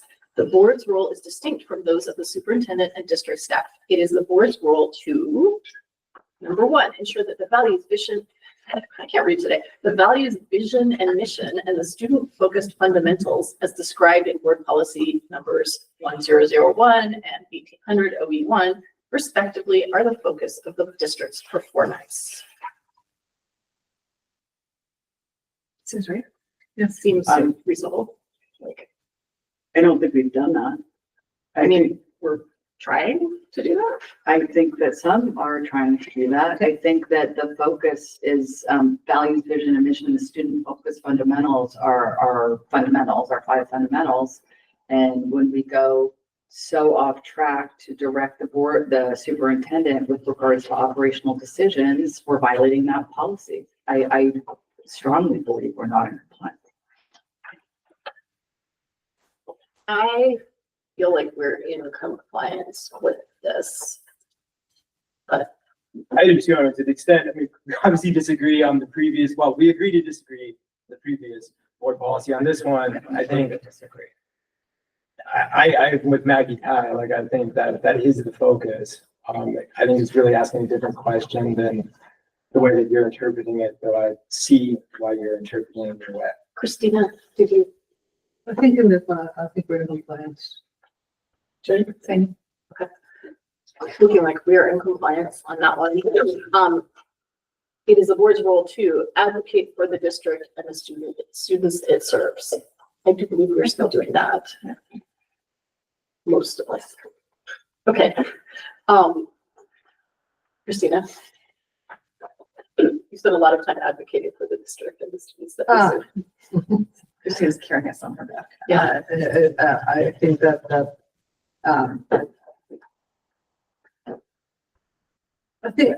think we are. Yes, correct. I'm gonna go with in compliance for that one. Maintain constructive two-way dialogue with students, staff, parents, and citizens as a means to link with the entire community, primarily around board policies numbers 10001 and 1800 OE1. Can I refresh everybody's memory as to what is policy 001? It's the values, vision, Values, mission, vision, and the mission. fundamentals. Yeah. Thank you. Numbers are. Typically, the way that this is demonstrated is, in my opinion, is the maintaining dialogue with the community, attending PAC meetings and other superintendent advisory meetings, listening to the community, and being that conduit between the superintendent and the community. And I think we're doing that. Yeah. As a whole. So that's in compliance. Number 4, develop written governing policies that at the broadest levels address A, values, vision, mission, and fundamentals, organizational impacts, benefits, and end results for students. What end result is desired given a cost benefit analysis of district resources? See, some board policies. That one, we have developed historically written governing policies to do that, and we're still trying to keep doing that. So I think we're in compliance on that. Okay, different things. I'm getting 2 student head bobs. Excellent. Anyone have any feelings otherwise? I do on D. Yeah, wait, let's just do one. You just did A. I just did A. Oh, sorry. Yeah, A. A is fine. A is fine. Okay. B, operational expectations, constraints on executive authority that establish the practical, ethical, and legal boundaries within which all staff activity and decision-making will take place. Yeah. I do not believe we've appropriately defined that of when an activity becomes a political activity for the executive. Okay. Political's in there. That's the problem. Right. So I don't understand. Well, I mean, so when it comes to funding, for instance, we can't use school resources to make a political position. that's right? state law. That's state law. But when, in terms of what that means, for instance, when it comes to describing a funding crisis, which is, I would argue, very much a political question, and the ability of staff to use language that is political in nature rather than factual, I do not believe the board has done a good job of defining those parameters. How is a 12 to $16 billion state shortfall in revenue a political issue? Well, revenue, whether or not the budgeting issues is a result of a revenue shortfall or the inability to budget for expenses, that is the political question. And here I'm gonna disagree into things. So you're saying that you are talking about the town hall or? Yeah, I think. First of all, the district did not put any time on town hall. It was all run for by volunteers and PTA. But when we have staff speaking to staff members at arguably political events, I think we're not doing our job for defining what is appropriate or not. For instance, in the bond, there's no question that one can't waive a pro bond wearing a staff, the hat of a staff member, right? Similarly, I would argue when it comes to the funding climate, that as individuals, everyone has the right to their political views, but it becomes gray when one is wearing their role, not as a politician. We're different here with respect to the board because we're politicians, we can have political views. But when staff members have political views, I think that's problematic. So we don't want our superintendent advocating in Olympia to increase special education funding?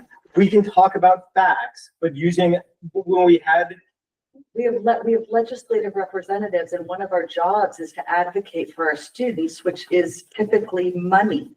And that advocacy, there is shades of gray in what officials, you can present the facts, but then when officials start. You're gonna need to get consensus of the board to have that. Rabbit hole, this was not a posted topic, like, can we just like It is focus on, posted topic. no, that is, but this is now a whole different discussion, and so Okay, I'm so just we can- saying, like, if that's a discussion that you want to propose at a different time, you can propose it and see if other people on the board want to have that as a discussion, okay? I'm Just just giving my view on it. Yep, We don't need to have that's a your discussion about Okay. it. So I'm so sorry, I do have to clarify. First, I think that definitely we have different opinions on if this was political or not. And the staff that went there and presented the facts, the numbers that we are having. So in terms of that, it was very practical. And it was invited by the PTAs to present factual information on where numbers were for our district. And that was what was presented from our staff. Just clarify. No gray areas there. Okay, but to go, I mean, I just don't understand why it would stop there when we elect legislative representatives. We develop legislative priorities by the board. We're directing our superintendent to advocate for those legislative priorities. Right. You might not agree with them individually, but it's the board's legislative priorities that we vote on. And why would we do that if we don't expect any action as a result of it? I just want to focus on this and get through this so we can get to like The heart of the heart of the matter. Yeah, okay. So the general consensus on operational expectations is that we are in compliance, but with one kind of dissenter. And then governance process, how the board will conceive, carry out, and monitor its own work. When we conceive, carry out, and monitor, I feel we're in compliance. We're doing it right now, like right at this moment. And then D, board superintendent relationship, the selection, employment, and evaluation of the superintendent, including the extent of authority, delegation, and the process for monitoring organizational superintendent performance. We are not. Agreed. You say that and I say that for different reasons, but we agree that we're not in compliance currently in that one. And I think yeah, it's sorry. important here to say why, for the benefit of our Yes, employees. yes, sorry. Is, I mean, this is like crucial, to the point where under policy governance, we monitor our superintendent, throughout the year, and the assessment, and based on basically exactly what we're doing here, but on things that the superintendents are, that it's his responsibilities, not ours, which is the board compliance. we make those determinations and then it's a consensus of the board after a vote of compliance. You can't come back in, or it's a violation of policy governance to then come back in after you've monitored for the entire year, finding the superintendent overall in compliance, to then say that you don't believe he's in compliance of his contract. So that is a direct, absolute violation of policy governance. If there's issues, bring them up throughout the year when we're actually monitoring the progress. And then after that, we go through all those monitoring reports, and those are only the summary of the work that we've been doing all year. Right, and the board policy actually says that an individual board director cannot express a negative verbal opinion of the superintendent's performance. That any kind of feedback like that has to be given by the board as a whole after following certain requirements. I personally have always been like a little uncomfortable with that policy, but that is the policy, and we are like, no one has suggested changing it, and so that's the policy that we're living with right now, so. Yeah. So Deborah, I mean, I feel like someone's like Groundhog's Day. We've already had this conversation that our policy for monitoring the superintendent says, I think it's Article 5 or paragraph 5 or 6. We can monitor any data at any time. So you For have to make instance, a motion to monitor it and then have the board address it and then make a determination. You can't just on your own keep coming back to the same issues that you continually have that the board as a whole has rejected. You were advised by legal counsel that what you're doing is a violation of board policy. Whether or not you want to listen to it, it doesn't make you right. Okay. So One more comment, and then can you please keep going? Thank you. yeah, I mean, first, I think it's fine. Like, I don't think there was a reason for it to be an executive session, but we certainly did not get legal advice for the record that said I was not in compliance. And I asked for. I didn't say that. I said, if you go and monitor based on outside the criteria of what we have monitored for the past year, you are violating the board policy. That's what I said. What you said was we got legal advice that I was not in compliance. That if you try and monitor on your own without the board consensus with the vote of the board, you are outside the purview of policy governance. Stop interpreting my words incorrectly. Okay, I really want to move on, you guys. Can you get, like, we're almost done with this one. I'd like to hear from, I don't want to put anyone on the spot, but this is huge. I wouldn't work for an organization that is incapable of assessing the work that I do. I mean, it's his livelihood and profession. So I think that we need to hear from board directors on this, especially whether or not they believe that the superintendent is in compliance and whether or not the monitoring is for the past year, because that's what policy governance dictates. And I think that he has a right to know where the board stands, because he's probably going to want to know if he should be looking for a new job. Yeah, that is fair. I will just say that. I don't want to put anyone on the spot. I just think it's important that people. I think that's a really good point. I will just say that I believe under our current policy that the superintendent is 100% in compliance with our expectations. He has passed every individual monitoring item, whatever you call these things, with in compliance. And overall, I was very happy with the superintendent's performance over the last year, over the whole time that he's been in this role. And I do believe that we should all be following the policy that says you do not give individual negative verbal feedback directly, in public, to any staff member, including the superintendent. So, Jody, I concur. She concurs. I disagree. Christina. I think that the policy needs to be modified in a way that there's room to disagree with dignity. And I think that it is important in the terms of evaluating superintendent, or because some people may not agree on whoever is in the job, and we have to be able to say so. So I think that it has to be changed, but it has to be changed in a way that it also doesn't damage the relationship. And I think it's very important at that point, because I think that if we are in disagreement and the negative comments cause, it damage and erodes the relationship and it limits our job. So, I kind of agree that it has to be in a positive way to make it grow, but, yeah. But with the rules that we have now, having not changed anything, do you feel that, like, the question was like, are we in compliance, right? Like, that's one question. And the other question is like, do you feel that we monitor the superintendent accurately for the last year? I might, somebody else should be asking. That the way that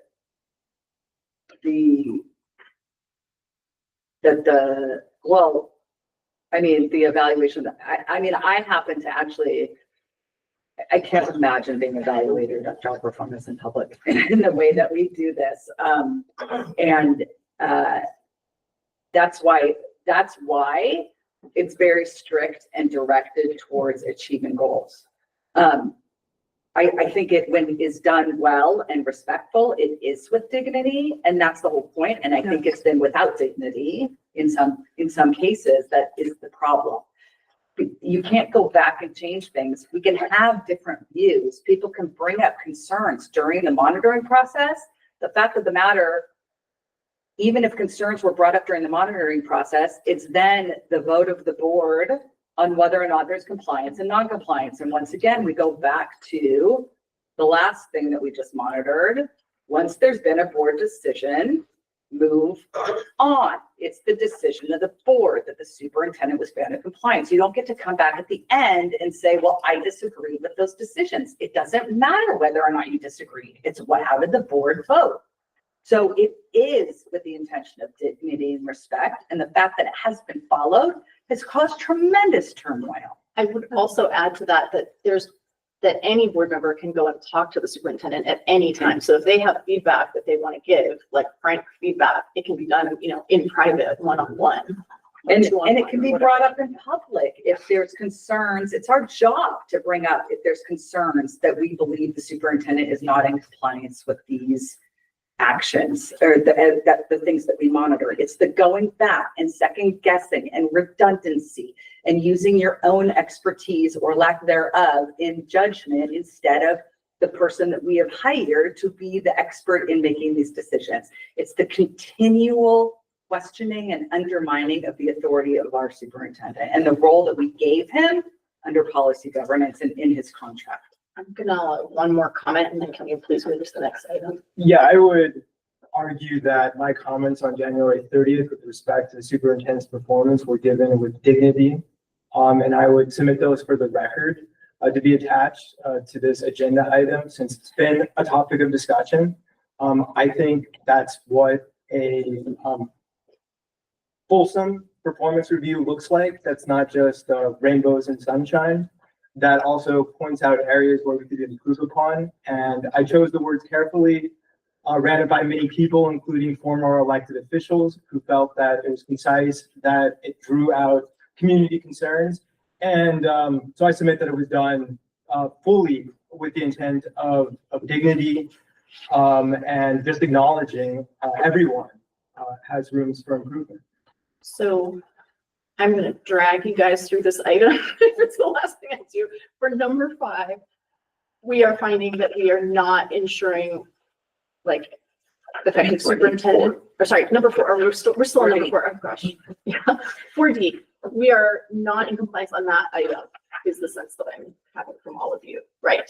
So we're not, but we are on A, B, and C. Okay. Number 5. You will see why I thought we were on number 5 already. Ensure effective. I think you have to determine it on the whole one. Oh, You can't do. well, then individually. we're not. Yeah, thank you. We're not then. And then number 5, ensure effective superintendent performance through monitoring, blah, blah, and blah, blah. The same policies. Sure. I mean, we have been monitoring those things. So I would say we're in compliance. Yes. Sure. Maybe.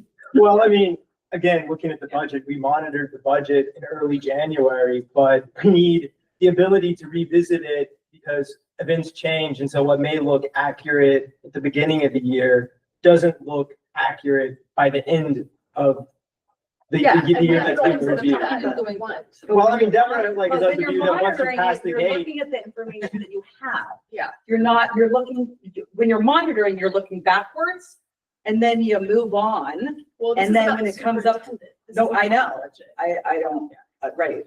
So we're talking about the superintendent. The consensus is that we're in compliance on 5. Okay, number 6, ensure effective board performance through monitoring, governance process, and board superintendent relationship. I mean, we are monitoring those things. Right? So you can't just discount the beginning of it though. Do we get to take like 2 or 3 words out? Yeah. No. Through monitoring. Let's say not in compliance. Okay. Yeah.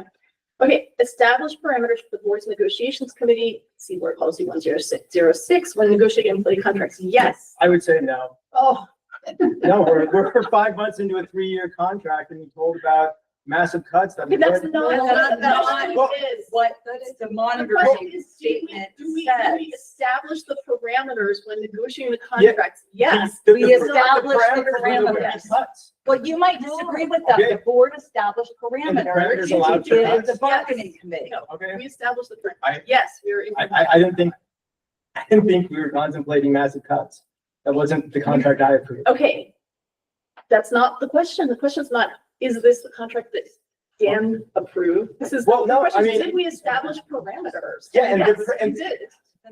Well, then the parameters weren't, we established parameters, but the parameters weren't followed. We're only answering this Okay, one question. okay, right okay, now. okay, Did fine. establish We did establish parameters. I take it Christina. back. Whether they were followed, Christina. another question. Yes. I think that definitely this is, that's an issue, because there's gonna be. Okay. Okay, so overall, we are not in compliance. Do we want to set the same date for remonitoring of 90-ish days? Sure. Yes. I move that we find the board not in compliance under board policy 1003. As noted in the individual findings, and I would suggest that we set the same date for remonitoring and that at some point we have some sort of plan of how to get into compliance. So I don't know the best way to do that right now, but perhaps a study session in March. I second that. We actually had a second and a third. Okay, all in favor of finding the board not in compliance with the remonitoring date in 90 days? Please say aye. Students? Aye. Board members? Aye. Any nays, any abstentions? No? Okay. Okay. Next up, we have the consent agenda. Do I have a motion? So, I move that we approve the consent agenda as published. Second.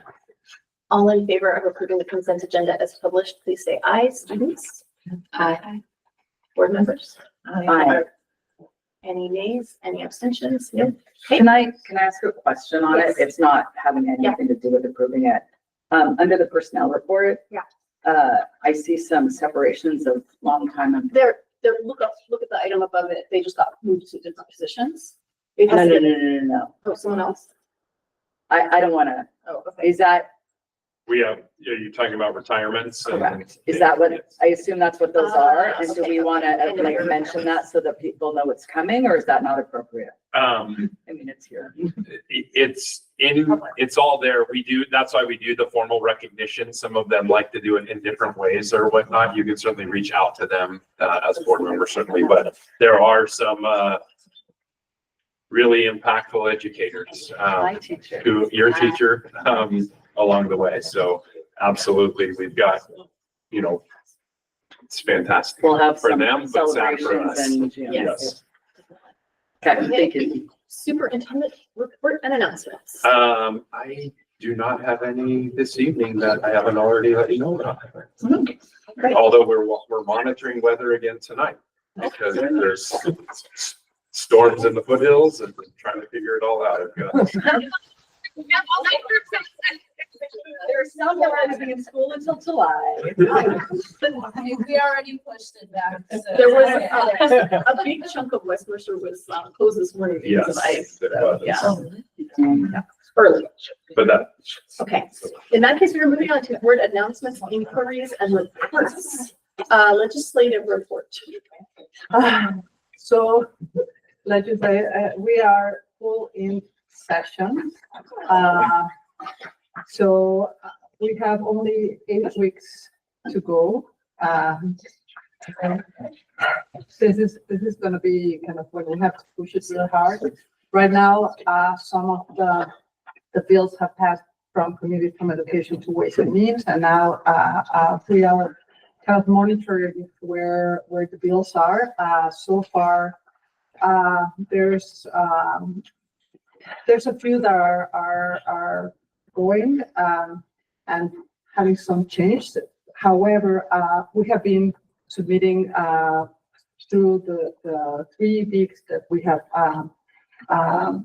approved by the board letters on support of certain bills that reflect the 3 big and monitoring those. However, the advice that we got, there was a follow-up legislation session by WhatsApp today during lunchtime. The best way to advocate right now is to start showing a lot more. It's not only the signing pro or against the bill, but also submitting the written report and showing up. Like, this is the time where we have to push and say what do we want, what do we need, and what changes do we want. So I think that one of the big changes that we're trying to also make the legislators aware is that some of the proposals are to increase some of the funds for special education, and so transportation will be implemented until 2026. So we're asking that they kind of try to do it earlier. I think that it is. They're also balancing their agendas. I think that and trying to balance the budget that the state will have. They were saying that it's in they kind of have 4 years of budget by the state, so it's $10 billion and revenue and around maybe 12 to 14 of expenditures. So $1 billion. So I think that they are trying to figure out in every bill that they have to do around the states how things will have to change. So that being said, there's those bills that I might start sending you some emails on when the bills are coming. And my proposal was also to inform the community of exactly like where to find the bills and how they can also be part of it through maybe with Ian put in order that other boards have in their board page like a like an update of where things are. So they can find a link and they can participate and be active, because I think that this is an effort of all of us to actually see what we want as a district and participate in either in favor or against and be more active. So there were some examples, and if it's okay with the board, that I started working with Fred and Ian to have an update that is more current on what is happening, instead of every week or now it's going to be 3 weeks, and then I think that we need something that people can actually go and see what's going on a little bit, because things are changing fast, including at national level. So there's a few national, besides the one on social media that I mentioned, there's 2 bills in the House that are already on the floor. One is to terminate the Department of Education, and the other is to protect.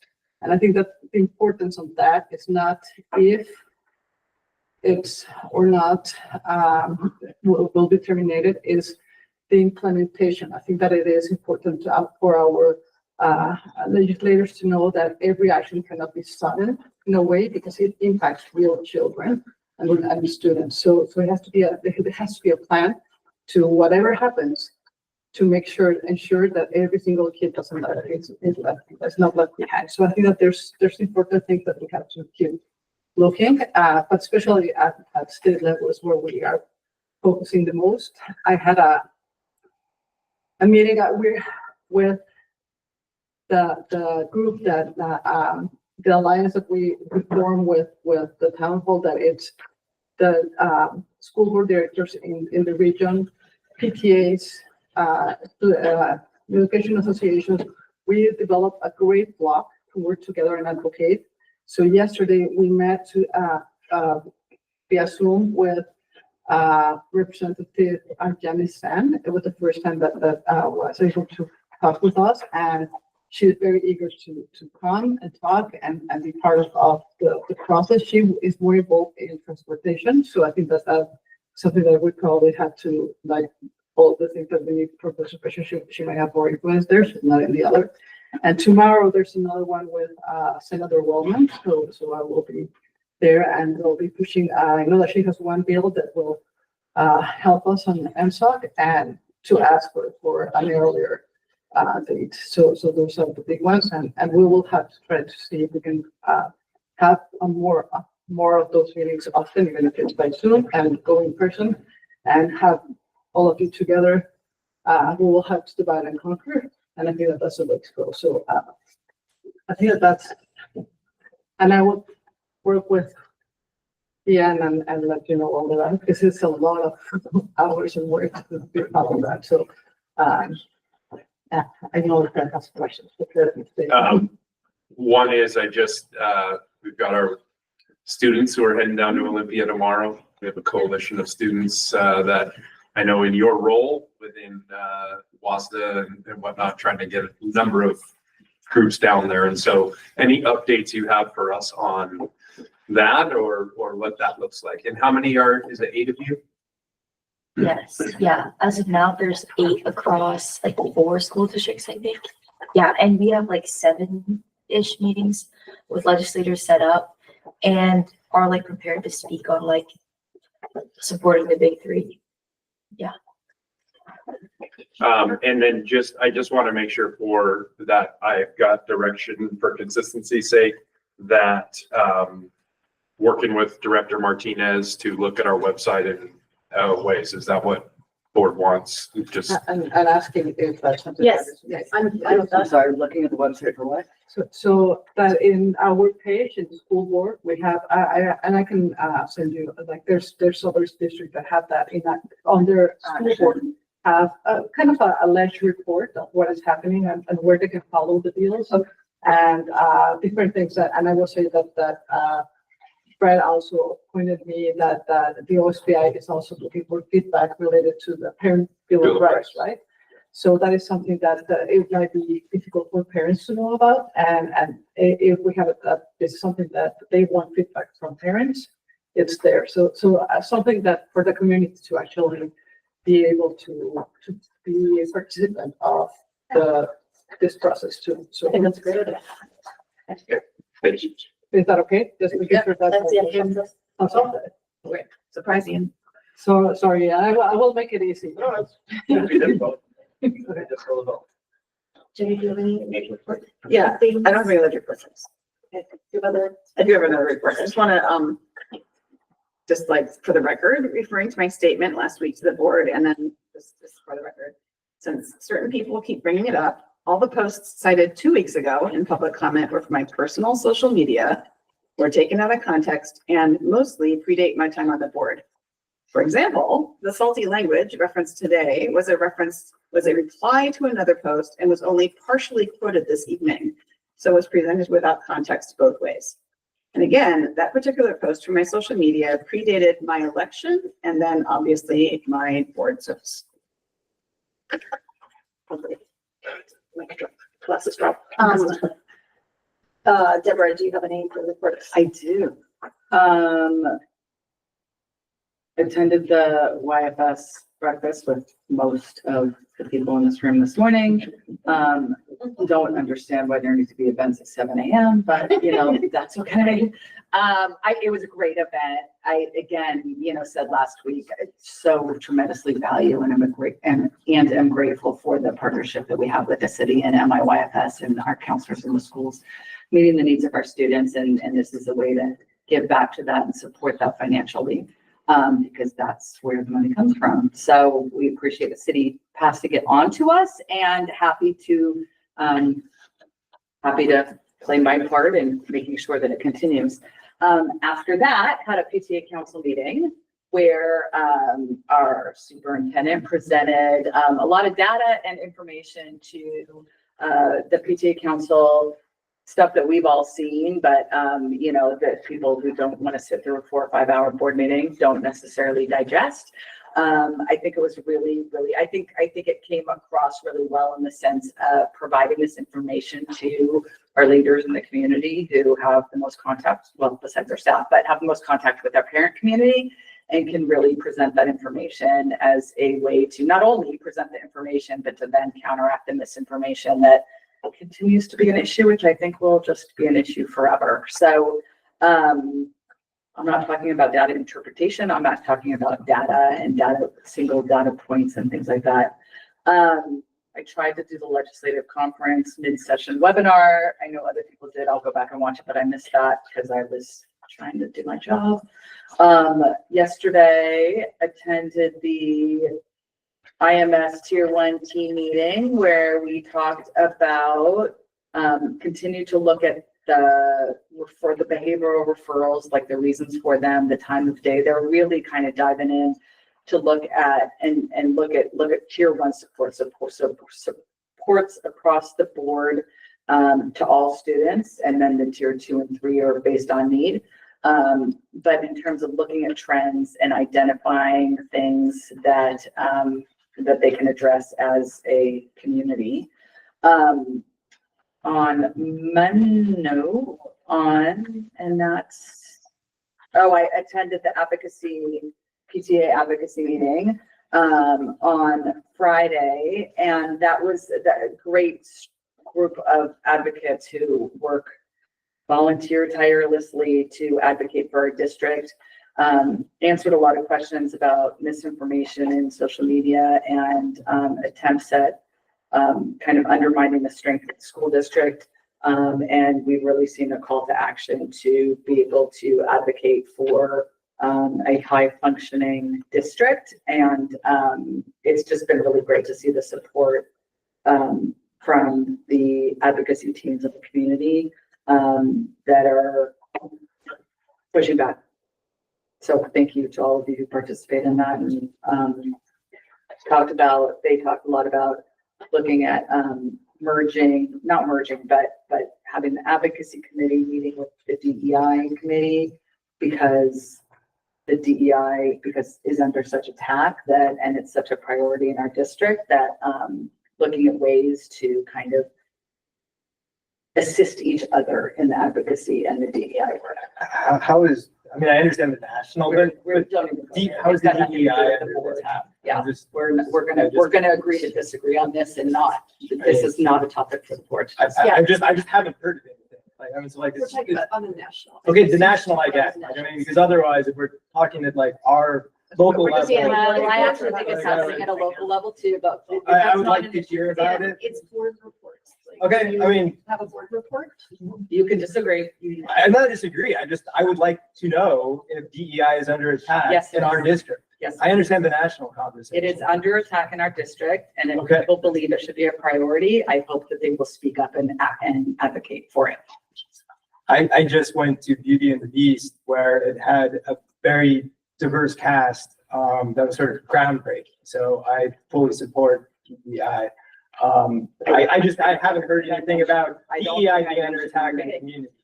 Do you personally have a board report, Mike? No, I do not. And I forgot something. But it's usually a conversation, right? So I'm so sorry, I did the lecture, but I forgot to say the other. I went to the West Marshall Pack today. Yes. That was today? Yes, it was today. So, and it was great.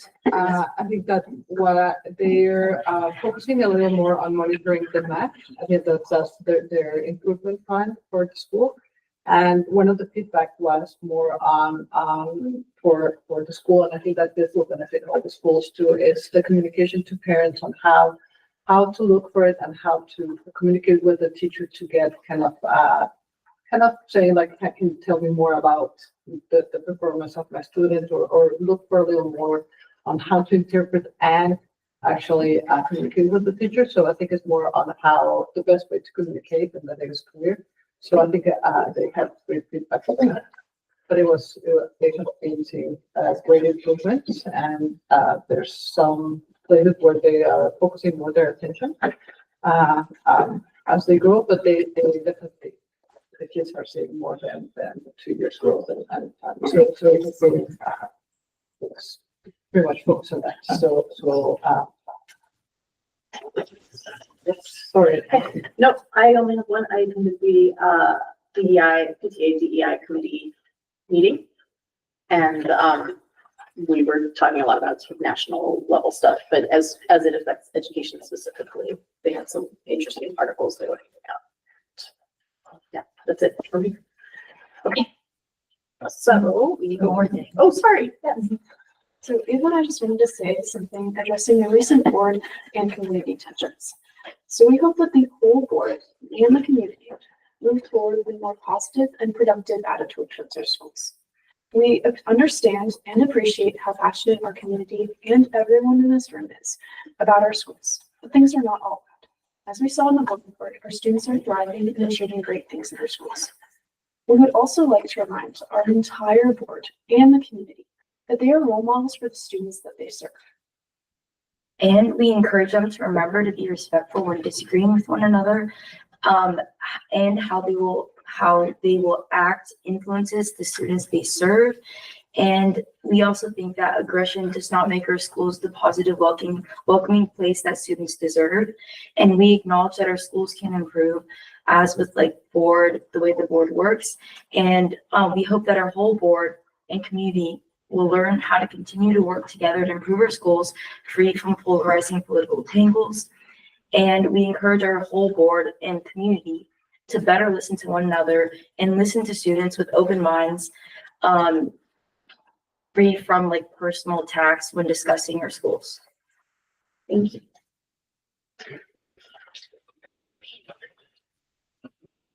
All right.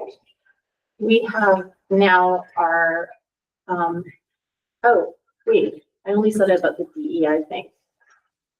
Well, never mind, I'll say it as part. Okay, so we now have the last item on our agenda tonight, which is board policy 1011, process for addressing board member violations, resolution number 737, resolution to censure. So the way we're going to do this is I'm going to just briefly explain kind of what we're doing and what policies are involved, and then we will go around and board members can each have like 3 minutes to make an initial statement, and then we can decide as a group if we want to have like further conversation or if we want to just go ahead and vote on this thing. So the board is addressing the question of whether Director Dan Glowitz has violated our board's code of conduct and policy governance principles. The proposed resolution outlines specific instances where Director Glowitz may have acted outside of the authority given to individual board members, disregarded established processes, and undermined both the collective authority of the board and the integrity of our governance model. The process for how the board responds to violations of the code of conduct is contained in board policy 1011. I can reassure the public that we have gone through all the required steps twice, while continuing to comply with the Washington State Open Public Meetings Act. Censure is the last possible step in this process and would not have been proceeded to if any of the other steps was effective. This discussion that we're about to have could have also taken place in executive session, but Director Glowitz chose to exercise his right to have it occur in public instead. Censure is a formal expression of disapproval. It is not about politics, personal differences, or disagreement over policy. It is about accountability and ensuring that our board operates within the rules we have all agreed to follow. And then each board member will have 3 minutes to speak. And then I'm going to start down here. I am going to use a timer. Once all members have spoken, we will allow for a brief period of additional discussion if the board desires before moving forward to vote on the resolution if the board desires. Okay. Deborah, do you want to start or do you want to pass and let other people go first? I would not like to start. Okay, that's fine. I can start. Okay. I will call on myself. Can someone else time me and just tell me if I'm over 3 minutes? Thanks. Okay. As school board members, our duty is to ensure that every student has access to the best possible education and that our teachers and other staff, including the superintendent, have a safe and supportive working environment. To make this happen, we need to model the same behaviors that we expect from our students: listening, acting, and speaking in good faith, and following the rules that we have collectively established. If those rules are due for a change, then we should be having that discussion openly and transparently. But ignoring or circumventing the rules to serve our individual short-term goals is counterproductive. A functioning school board must work together to steer the district. I've heard other boards described as 5 people all trying to drive a car simultaneously in different directions. Those districts are not doing very well. 5 people can only steer together if there's some degree, at least, of coordination and collaboration between them. So tonight's vote on whether or not to censure Director Glowitz, as well as the votes we just took on compliance, is kind of like our board pulling over the car in order to straighten the situation out. I am really hoping that whatever happens with the censure vote and that the board choosing to find ourselves not in compliance and to call for like a re-evaluation in 90 days does not get turned in the public eye into like, oh, this board is not in compliance. Because I've already been hearing that from people, the board is not in compliance, like with particular thing, just because one person has an opinion about one thing that has happened that might not fit the, the board guidelines.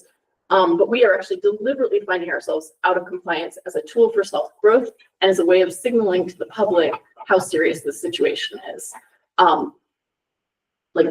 This situation is not about partisanship. It's not about personal attacks. It's about accountability, governance, and being able to stay focused on the work that we were elected to do. I will say personally that I have dealt a lot with this situation when in my previous experience as a board officer, and I took over from Deborah in December, and I have been spending a lot of hours every week dealing with this particular situation. It's not a good use of my time. It's not a good use of the board's time. It's not a good use of the superintendent's time or his staff's time. And it is absolutely 100% taking away from us actually working on things that are important for children. Like, I have not honestly looked at the ledge rep stuff going on. Like, I haven't looked at any of the bills going on because I've just had to 100% deal with this situation and the various like off spin events. So I would really like to have this discussion, take a vote, and then just hopefully move on in some way that can be more productive. Although I'm honestly not very optimistic about that right now. So you could be next. I'll return them to the pool. I would like to say next. I think that because I'll be shorter than you. Yeah. Time and so. Thank you. I'm just gonna say that this board uses the policy governance model where we act as one and speak with one voice after arriving at a course of action. And I really regret that we have to do this censure motion, but we need to be in compliance with our norms and our governance model. Our community, superintendent, and employees need to be able to trust that we'll do what we say we'll do. And for a board member to be acting out of governance undermines the integrity of our decisions and is counterproductive to our goals. And I recognize that not all board members have the same definition of whether they're acting in governance or not, but I do feel that that has been clarified enough that we're operating under a common consensus, maybe except for Director Glowitz. And I think it's okay for board members to disagree, and that's even healthy. And it's okay and even healthy for us not to have 5-0 votes all the time. It's not okay to act against decisions and direction of the board as an individual once that decision or direction has been taken.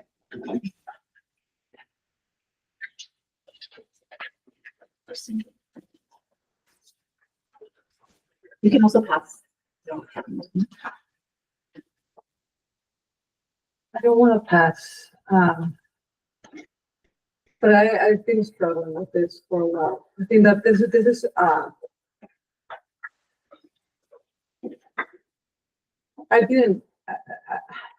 it's tough.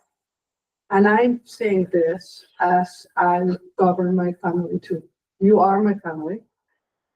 I work with you and I have every single, I spent too many hours with you guys.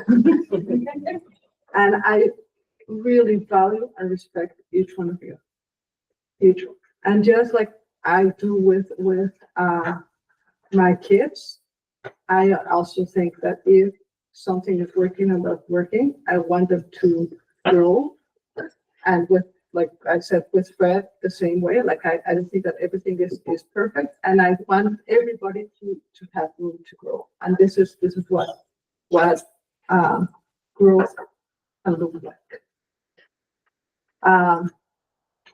I also am a policy and I'm a researcher, and I will not say this is a research thing.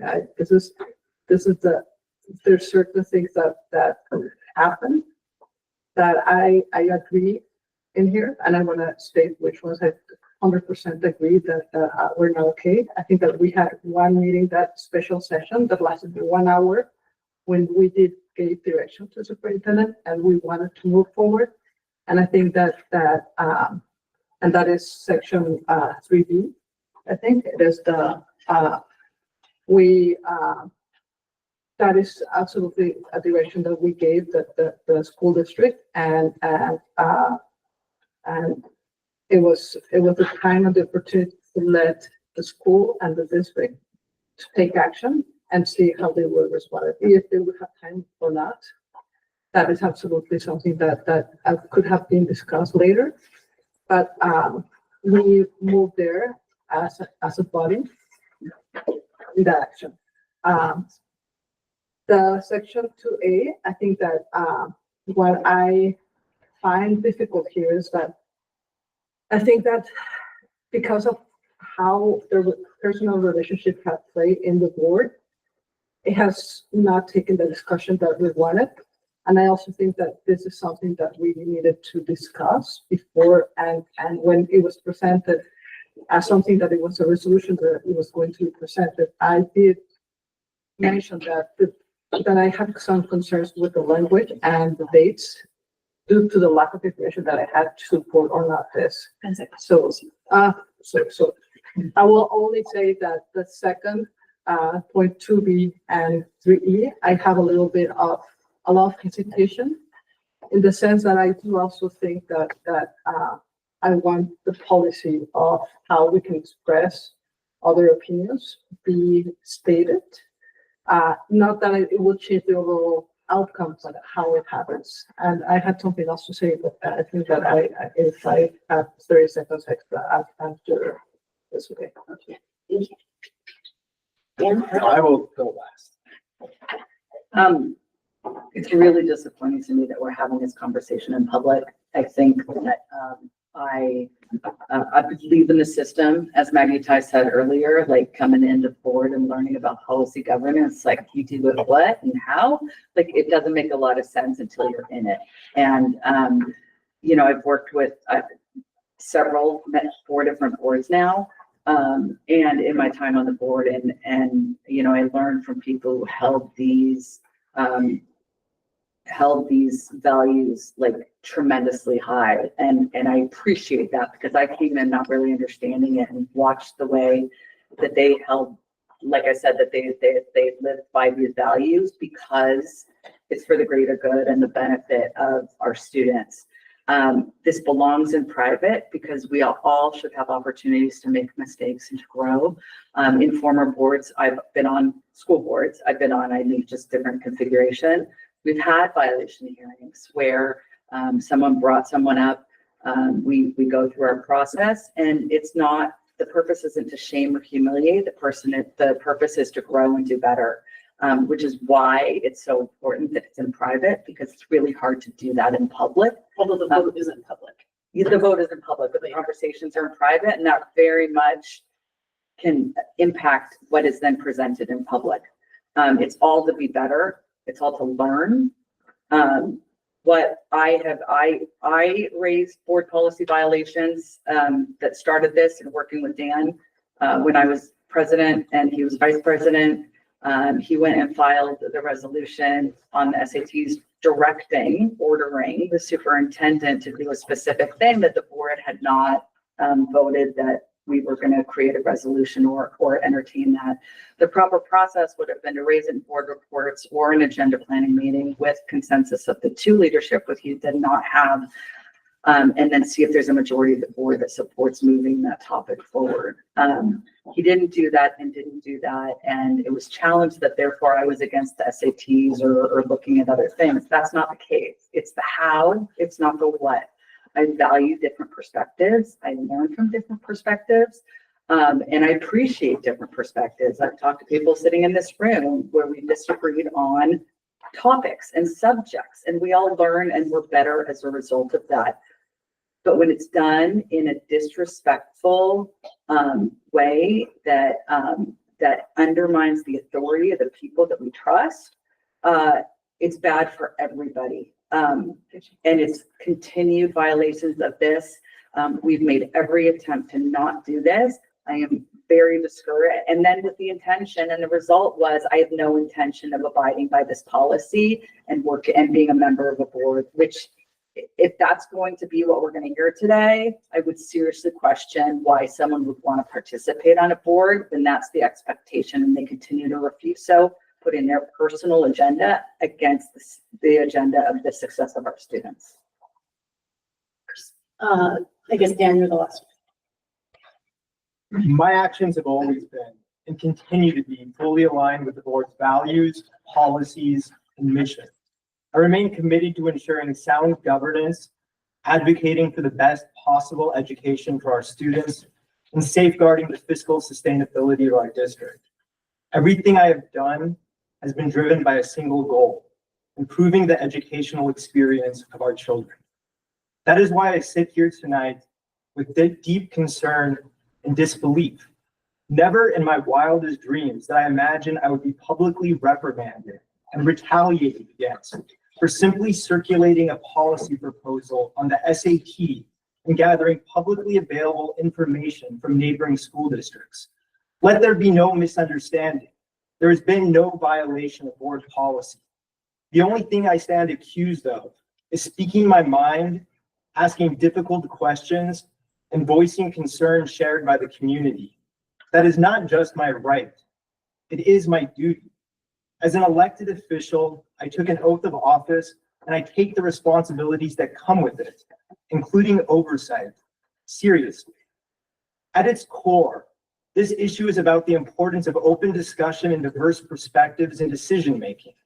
As the Supreme Court recently declared, unanimously, in Houston Community College Systems versus Wilson, whatever differences may exist about interpretations of the First Amendment, there is practically universal agreement that it was adopted in part to protect the free discussion of governmental affairs.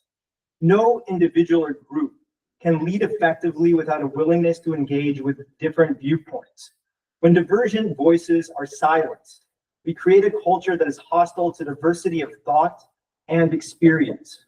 And the consequences of that are clear: declining educational outcomes, a massive budget shortfall, an exodus of students leaving for private schools, and countless parents with unmet needs for their children. Yet, rather than confronting these challenges head on, the board seems either unwilling or unable to ask the hard questions necessary to chart a better course forward. This is not leadership. This is not accountability. And most importantly, this is not what our students deserve. Thank you. So how do we want to proceed from here? Would everyone like I'd be happy to do another pass if people want like another, maybe like 1 or 2 minutes for like a few more comments. Do we want to invite Fred to make any comment? Although I don't want to put you on the spot. It's very understandable if you don't want to make any kind of comment on this. But as far as like speaking to the impact, we can just vote. Like, I think it's important to note that these allegations came about out of concerns from our superintendent in terms of his ability to follow governance process. So I personally would like to hear from Superintendent Rumble and the impact that this has had on him and his ability to do his job. Sure. So just, can I give a little bit of context for that though, that we all received a letter on December 26th from the superintendent that expressed some of his concerns that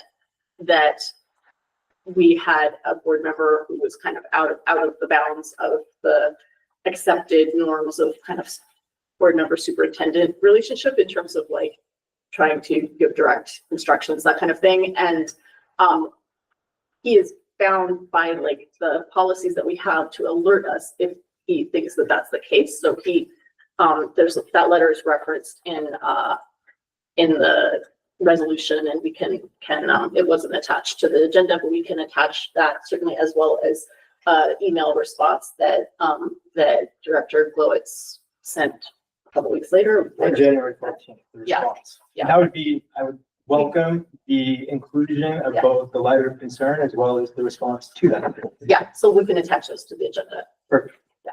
So that was like, this was already an ongoing situation. And then when we heard the superintendent's concerns, we kind of started again, realizing that it was continuing to be an issue. We kind of like started trying to tackle it again, but basically we have all been working on this for months now. So anyone who's like, thinks this just kind of, you know, we made this up in the last week, like this is the product of months. So as your single employee, and I'm not a member of your board. You are elected into a board. I'm a member of the governance team. And so what I had articulated to you at the kind of in December there was not to try to single out or marginalize Director Glowitz as a single board member, but to express to you how when one member is acting outside of the policies, it makes doing the job really challenging for me as the superintendent. I believe that, and I think I stated in there that it is not about the what. Whether or not we offer SATs or whether or not we have conversations around, you know, what metrics we want to use to measure performance. I think that those are wonderful things that you need to have those discussions and invite me in where appropriate. I think it's the how that is challenging for me. Because just as you were using the analogy tonight around if 5 of you are all trying to drive the car, then I don't even know what is my role in that. And if each of you are giving me direction, there's no way that I can possibly do what's best for the school district. It's an interesting position to be in, to have 5 individuals who represent one entity who is my boss. And then I work with our staff from across the district. So underneath operational expectation 9 subsection 7, you have an operational expectation of me. And that is that if I see board policies that are being violated by you as a board or individuals, that I bring those to your attention. And so the purpose of my memo to you was to draw to your attention those several instances that I had laid out. Again, it's not about the what that is my concern. That is not for me to weigh into. It is about the how, because the how is how we define our relationship. And that board superintendent relationship, in my opinion, is what's been violated and it's what's made things challenging. And so that's what I was describing around actions by Director Glowitz to you as a board. So that ultimately, as I said in kind of the preamble, us working together as a governance team is what's most important for our school district. And I think you've articulated that in different ways. But I need to know what those bounds are so that I can do my job day in and day out to the best of my ability. So some of this stuff I'm sure seems like really obscure to anyone who's like watching this or reading the transcript later or whatever. I will just share that when I was running for board, I went to a training session from WASDA, the Washington State School Directors Association, and I think Amy Cast was running it, and she said, like, when you are a board director, you're wearing like an invisible crown. And you have to be really careful with like how you interact with people in your board role. And one of those things was like, if you are going to your kid's school, you need to make it really clear that you're wearing your parent hat. Like if you're mad at the principal of your kid's school and you want to go and like, you like demand that your kid be you know, let into the class that they didn't get into, you have to be like, I'm 100% wearing my parent hat here, right? Or better, send your spouse if you have one, because they don't have that conflict with like the invisible crown, right? And so it's like, we have to be so careful to kind of not overstep our bounds and to keep the chain of authority through the superintendent super crystal clear. I think of things all the time that I would love to tell Ian, but I do not tell them to him. I will tell them to Fred, and if Fred thinks they are worth pursuing, then he will pass it on to whoever that's appropriate to, right? It's like a thing I had to learn. And the idea that your First Amendment rights trump everything else, Dan, is really fallacious, because you're part of a government body and you have sworn that you are going to abide by the rules of that body. And so it's like, if you are like a senator, a US senator, you have to follow certain rules. Like, and if you don't, you get in trouble. The body will reprimand you. That's what's happening here. You have said a lot of times this year, or emailed a lot of times this year, that you think this is retribution. This is not retribution. This is us trying to set a healthy boundary and say, you have stepped outside the bounds. We would love for you to come back in and work with us as a team, but you have pretty much indicated you're not interested in doing that. So this is how we ended up here. And I don't really know how we move forward from here. We're obviously Yeah, I would just reiterate that I believe the email of concern and the reply memo should be attached. I think it makes clear that there has never been any direction of the superintendent. There was a policy proposal for the board to vote on.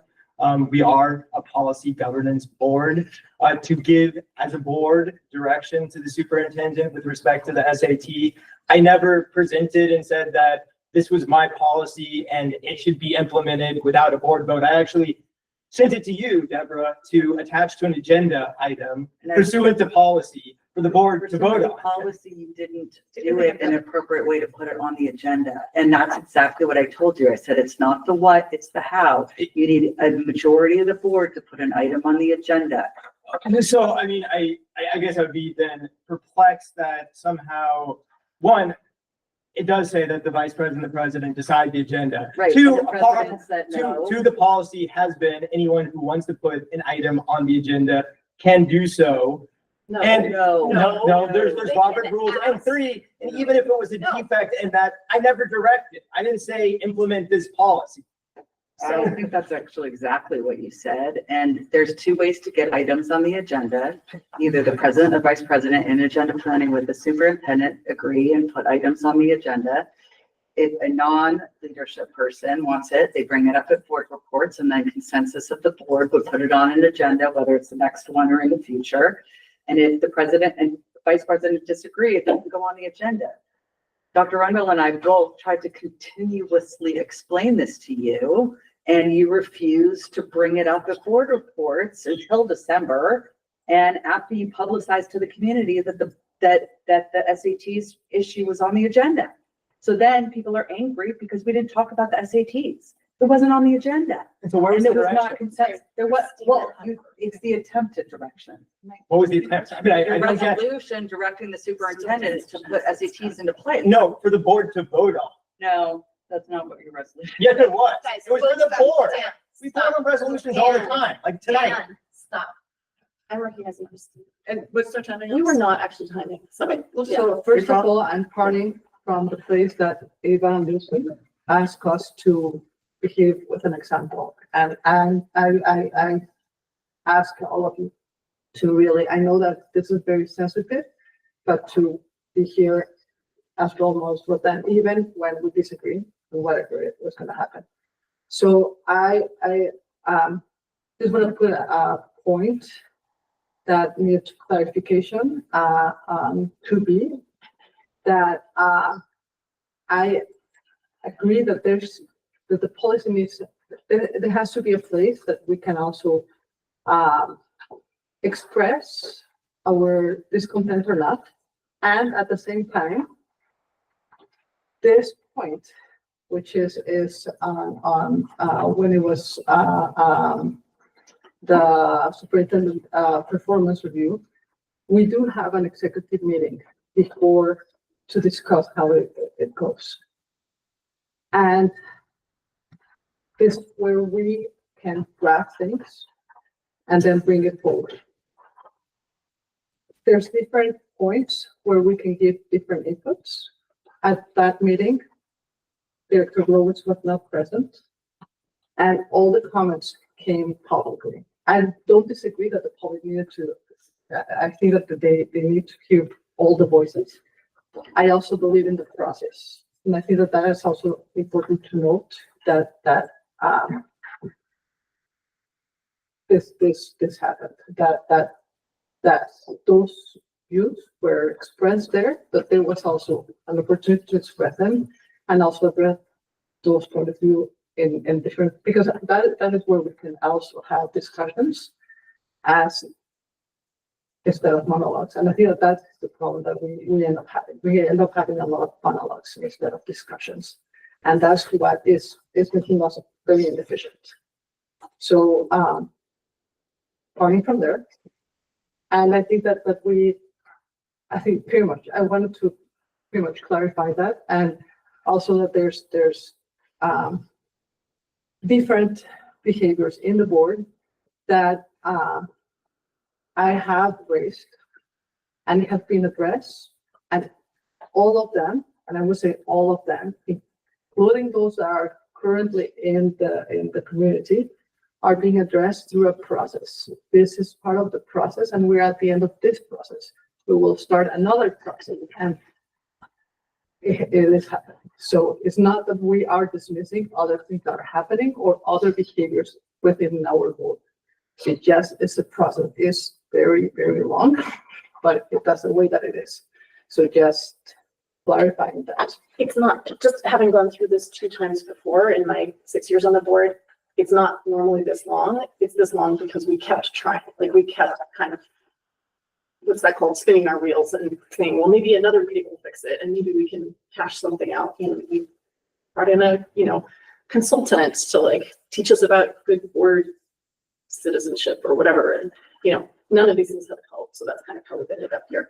I'm going to propose that we just move to a vote, because I think we could sit here all night and kind of go back and forth and back and forth. And it is very late when we have staff here and community members here. If anyone else was that way and wants to make a motion, please feel free. No? I was just gonna add that I will look everywhere to different ways that we can actually move forward and be an example that we need to be. And I hope that everybody will help me in this process to look how do we want to show it? And we have to work together. So, and just knowing that I respect each one of you and I respect all your opinions, and you have changed and challenged my mind in different ways. So, I will continue to work at it. I move we approve resolution number 737. I do have a comment if there is a second. Second, that's your comment.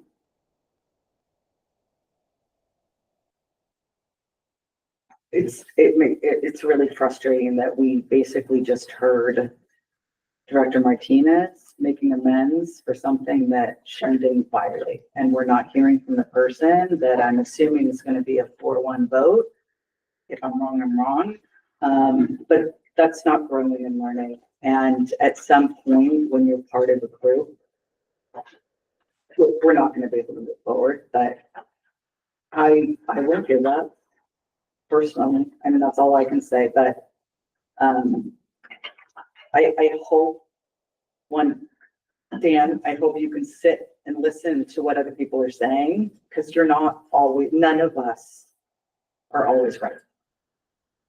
And you have to listen to people around you about the impact that your behavior has on them. And I hope that you will take advantage of that and take this opportunity to do that. Thank you for giving me that. Should we take a vote? You said, did you say? Yeah. Okay. Students, are you choosing to vote on this or abstain or abstain? Okay. Board members, all in favor of approving resolution number 737, please say aye. Oh, no, sorry. It's a, what do you call, roll call vote. Sorry. Deborah. Christina. Aye. Dan. No. Aye. Jody. It's your name. And I'm also an aye. So that passes 4-1. And with that. I move we adjourn. Second. All in favor of joining, please say aye, students. Board members. Aye.